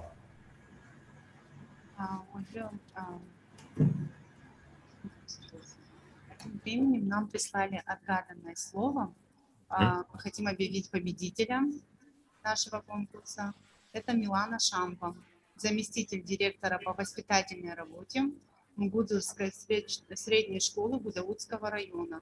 Она у нас получает главный приз «Тур по Абхазии». Отгаданное слово «Себастополис». Также у нас есть активные слушатели. Это Стелла Чамба, Шлапа Рузана, Инга Ачба, Инга Тихоновецкая, также Смыр Илона, Чувалджан Рима, Тыркбалиса, Алшунба Виолетта, Визирогла Рита, Богателия Диана, Ахуба Илона, Джикирба Марта, Кеку Арамаз, Шларба Рузана и Квася Хатуна. Это все, кто прислал слово, да? Нет, это те, которые были активны в течение... Участники, да. Мы, соответственно, наградим сертификатами конференции, участников конференции, всех, кто был активен на протяжении всех 3 дней и прислал слово, конечно, не обязательно в числе первых, а вот, в принципе, отгадал это слово, им тоже мы вручим наши сертификаты. А также хочу выделить участницу за лучший комментарий. Это Ванда Аджва. Какой был комментарий и кто решил, что он лучше? Человек подобен дроби, в знаменателе то, что он о себе думает, в числителе то, что он есть на самом деле. Чем больше знаменатель, тем меньше дробь. Мы посчитали, что этот комментарий является самым... Интересно. В числителе, то есть тот, кто он является, а в знаменателе что? в числителе то, что он есть на самом деле, а в знаменателе то, что он о себе думает. Себе думает? Интересно. Да, если это равняется друг другу, то будет 1. Да, Как раз единица самое большое число будет. так. Хорошо, прекрасная идея. В нашей конференции хочу выразить огромную благодарность всем спикерам и слушателям. Надеюсь на наше дальнейшее сотрудничество и плодотворную работу. А сейчас хочу пригласить всех желающих на онлайн-диктант. Снимок своего диктанта вы можете отправить в течение 5 минут на номер, указанный в чате. Угу. Да. Валентина, обтянды папе, фимоп. Шевсиека, Ила Шаби, Ахпапиякуна онлайн диктантом я пагу. И табу хасай шасфой, убри, букалас халас ркус, ахвера кастой, чем цакаква, сабжиша зацевина, еще юрц. А диктант яхдзу, ажлар рцей, Михала Карба и Навелла. Ариацака из Зимдруаджи Шукохесата. А диктант Ахинарк Нацахонзе знесышсах. Абзацква и Пиуажихаха Сибжала и Лышкар Сапхи.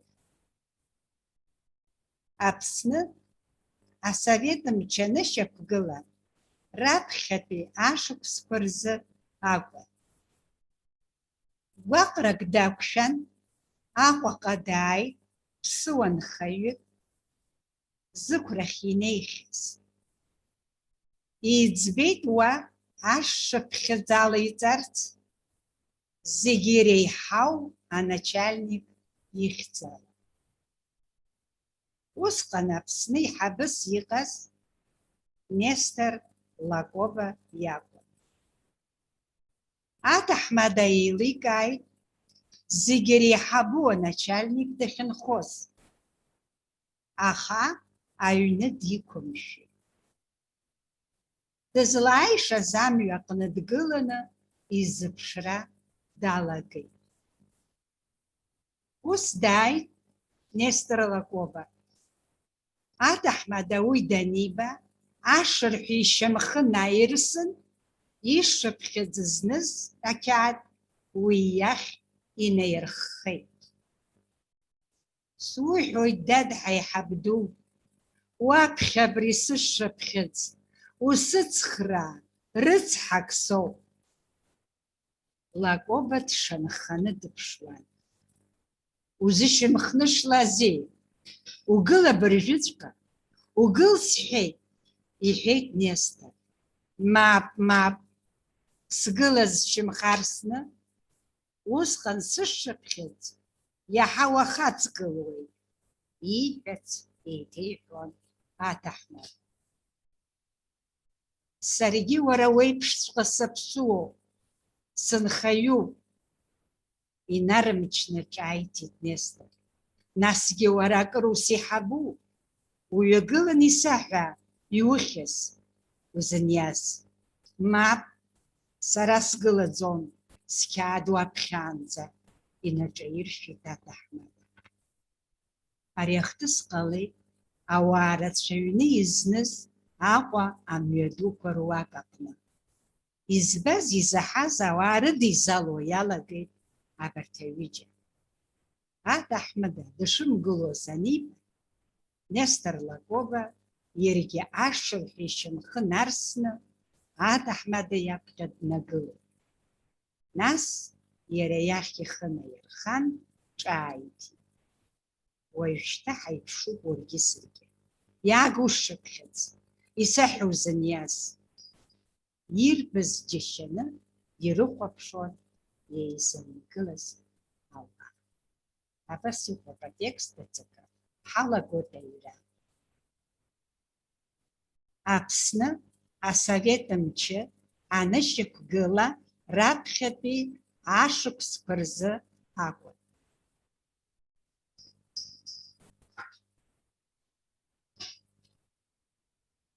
Аԥсны асовет мчы анышьақәгыла раԥхьатәи ашықәсқәа рзы акәын.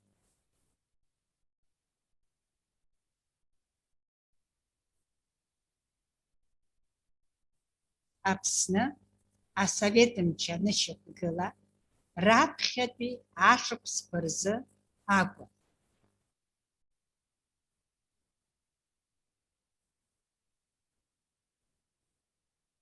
Гәаҟрак дақәшәан, Аҟәаҟа дааит ԥсыуанхаҩык зықәрахь инеихьаз.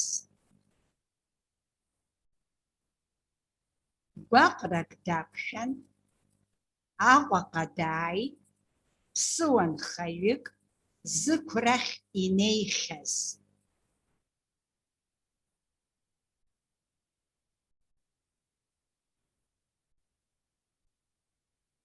Гәаҟрак дақәшәан, Аҟәаҟа дааит ԥсыуанхаҩык зықәрахь инеихьаз.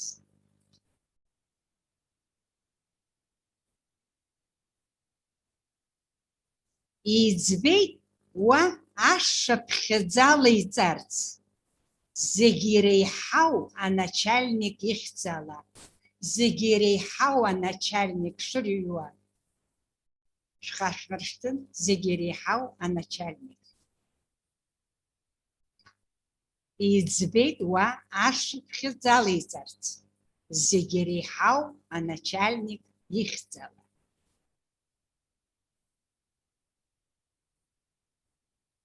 Иӡбеит уа ашша ԥхьаӡала иҵарц, зегьы иреиҳау аначальник ихьӡала.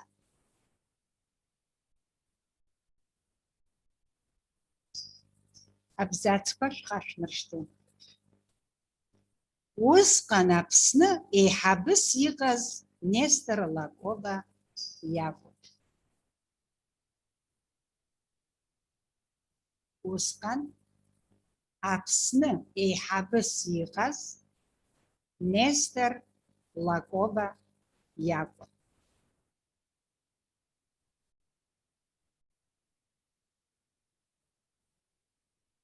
Усҟан Аԥсны еиҳабыс иҟаз Нестор Лакоба иакәын.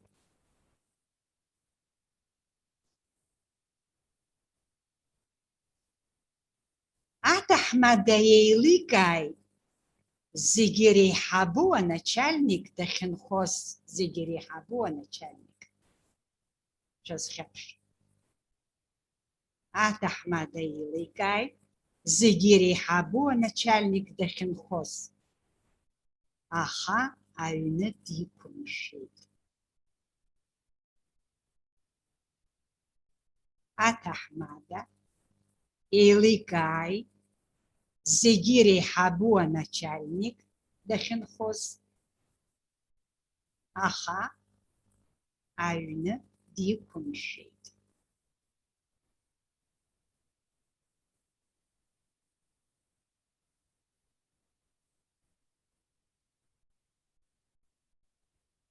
Дызлааишаз амҩаҟны дгыланы изыԥшра далагеит. Дызлааишаз амҩаҟны дгыланы изыԥшра далагеит.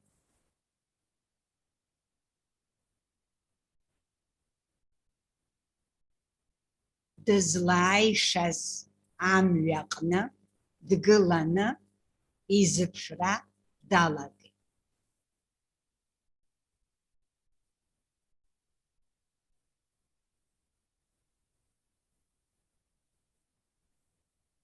Изыԥшра далагеит. Ус дааит Нестор Лакоба.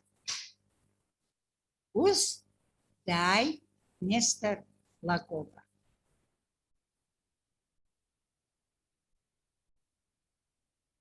Ус дааит Нестор Лакоба. Аҭаҳмада уи даниба, ашырҳәа ишьамхы наирсын, ишшыԥхьыӡ зныз ақьаад уахь инаирххеит. Аҭаҳмада уи даниба, ашырҳәа ишьамхы наирсын, ишшыԥхьыӡ зныз ақьаад уахь инаирххеит.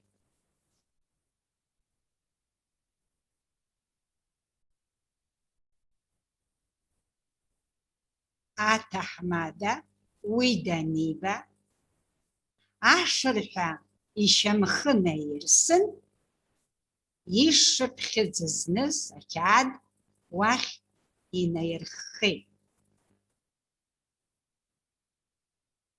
Иԥиоу ажәаҳәаҩышьа шәгәалашәыршәа. Суҳәоит, дад, ҳаиҳаб ду, уаԥхьа абри сышшыԥхьыӡ. Суҳәоит, дад, ҳаиҳаба ду, уаԥхьа абри сышшыԥхьыӡ. Усыцхраа, рыцҳак соуп. Суҳәоит, дад, ҳаиҳабы ду, абри сышшыԥхьыӡ, уаԥхьа абри сышшыԥхьыӡ. Усыцхраа, рыцҳак соуп.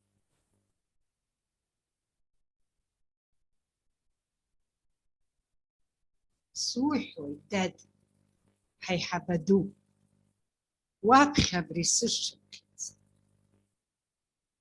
Усыцхраа, рыцҳак соуп. Лакоба дшанханы дихәаԥшуан. Лакоба дшанханы дихәаԥшуан.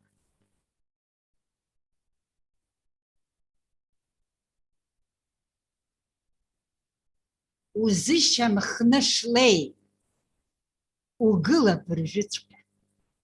Угыл сҳәеит, иҳәеит Нестор. Узышьамхны шлеи, угыл абыржәыҵәҟьа. Угыл сҳәеит, иҳәеит Нестор.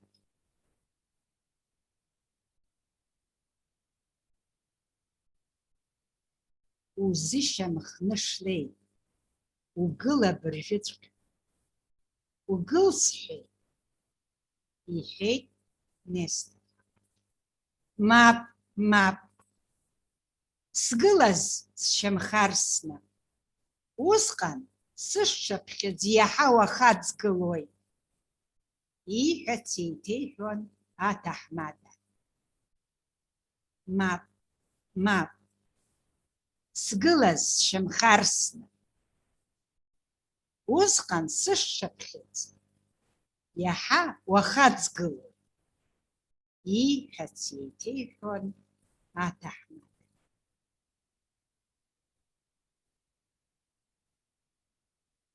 Мап, мап, сгылаз сшьамхарсны, усҟан сышшыԥхьыӡ иаҳа уахаҵгылоит. Ииҳәац еиҭеиҳәон аҭаҳмада.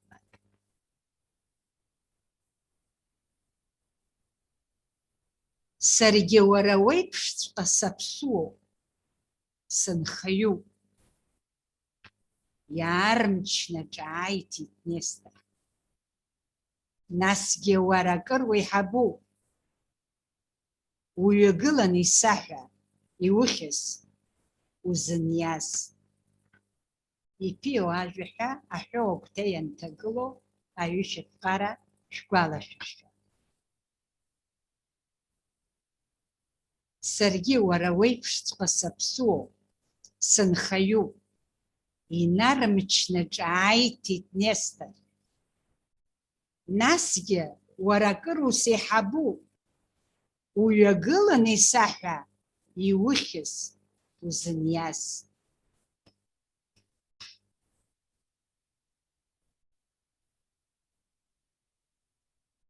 Саргьы уара уеиԥшҵәҟьа саԥсуоуп, сынхаҩуп. Инармчны ҿааиҭит Нестор.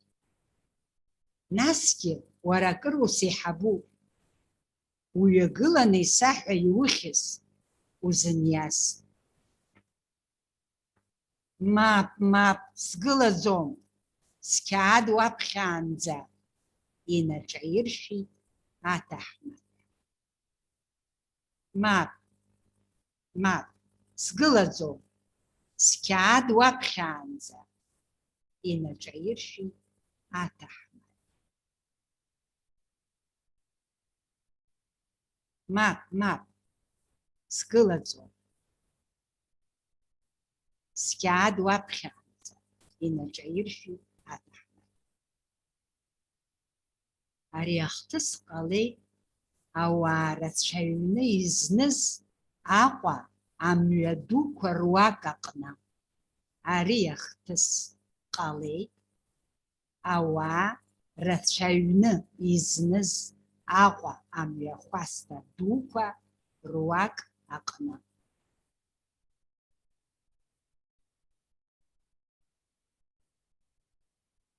Ари ахҭыс ҟалеит ауаа рацәаҩны изныз Аҟәа амҩахәасҭа дуқәа руак аҟны.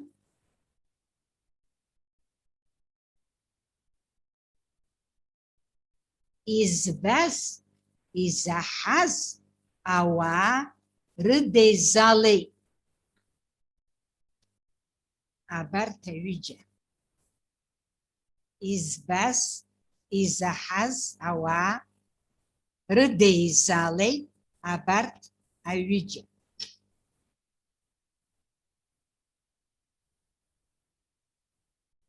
Избаз, изаҳаз ауаа рыдеизалеит. Абарҭ аҩыџьа. Аҭаҳмада дшымгылоз агәра анига Нестор Лакоба, иаргьы ашырҳәа ишьамхы нарсны аҭаҳмада иаԥхьа даагылеит. Аҭаҳмада дшымгылоз агәра анига Нестор Лакоба, иаргьы ашырҳәа ишьамхы нарсны аҭаҳмада иаԥхьа даагылеит.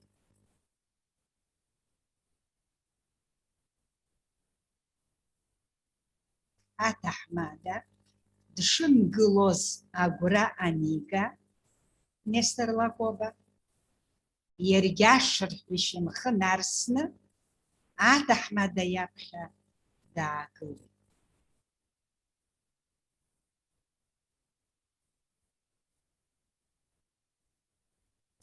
Нас иара иахь ихы наирхан ҿааиҭит.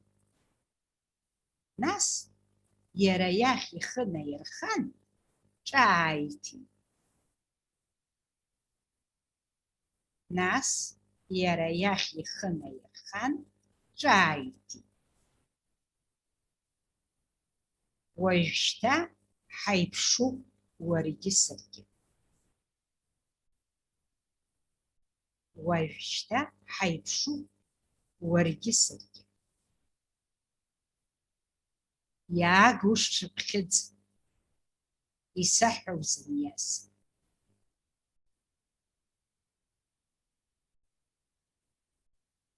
Уажәшьҭа ҳаиԥшуп уаргьы саргьы. Иааг ушҽыԥхьыӡ, исаҳәа узыниаз.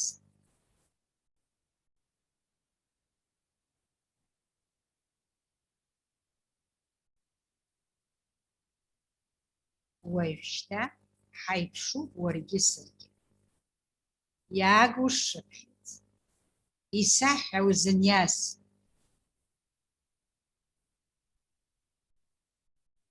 Анҵәамҭа. Ирбаз џьашьаны ирыхәаԥшуан еизан игылаз ауаа. Ирбаз џьашьаны ирыхәаԥшуан еизан игылаз ауаа. Ирбаз џьашьаны ирыхәаԥшуан еизаны игылаз ауаа.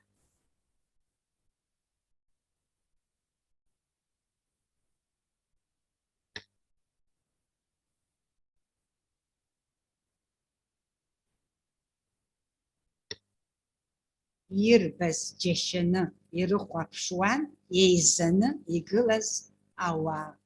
Адиктант нҵәеит. Уажәшьҭа адырҩагь хахы инаркны саԥхьоит ааҭгылара дыргақәа акыр шәацәыбжьахазар игәашәҭа. Асовет мчаны шьақәгылараԥхьатәи ашықәсқәа рзакәын. Гәаҟрак дақәшәан, Аҟәаҟа дааит ԥсуанхаҩык зықәрахь инеихьаз. Иӡбеит уа ашыԥхьыӡ алеиҵарц. Зегьы иреиҳау аначальник ихьӡала. Усҟан Аԥсны иҳабыс иҟаз Нестор Лакоба иакәын. Аҭаҳмада еиликааит зегьы иреиҳабу аначальник дахьынхоз, аха аҩны диқәымшәеит. Дызлаашаз амҩа аҟны дгыланы изыԥшра далагеит. Ус дааит Нестор Лакоба.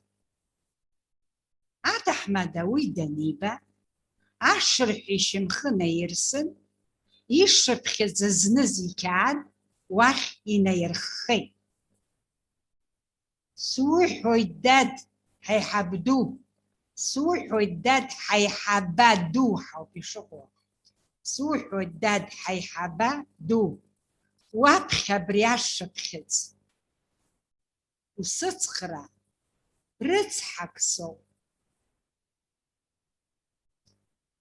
Лакоба дшанханы дыԥшуан.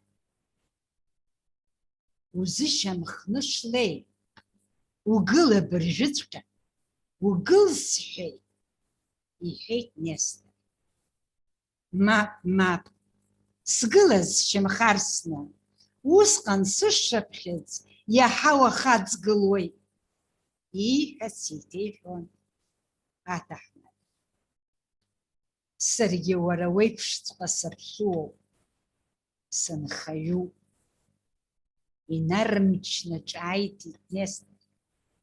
Насгьы, уара акыр усеиҳабуп, уҩагыланы исаҳәа, иухьыз, узыниаз. Мап, сара сгылаӡом, сқьаад уаԥхьаанӡа, инаҿаиршәит аҭаҳмада. Ари ҟалеит ауаа рацәаҩны изныз Аҟәа амҩа дуқәа руак аҟны. Избаз, изаҳаз ауаа рыдеизалеит абарҭ аҩыџьа. Аҭаҳмада дшымгылоз агәра анига Нестор Лакоба, иаргьы ашырҳәа ишьамхы нарсны аҭаҳмада иаԥхьа даагылеит. Нас иара иахь ихы наирхан, ҿааиҭит. Уажәшьҭа ҳаиԥшуп уаргьы саргьы. Иааг ушшыԥхьыӡ, исаҳәа узыниаз. Ирбаз џьашьаны ирыхәаԥшуан еизаны игылаз ауаа. Рысынҵәоит диктант.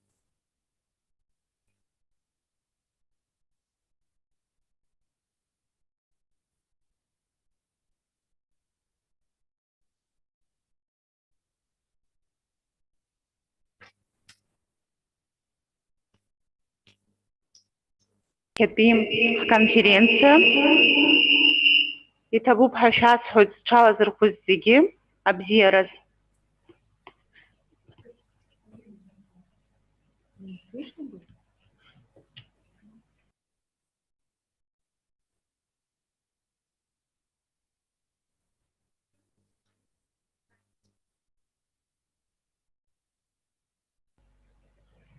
Минутк шәымоуп, ишәҩыз аҩымҭақәа ҳзаашәышьҭырц азы.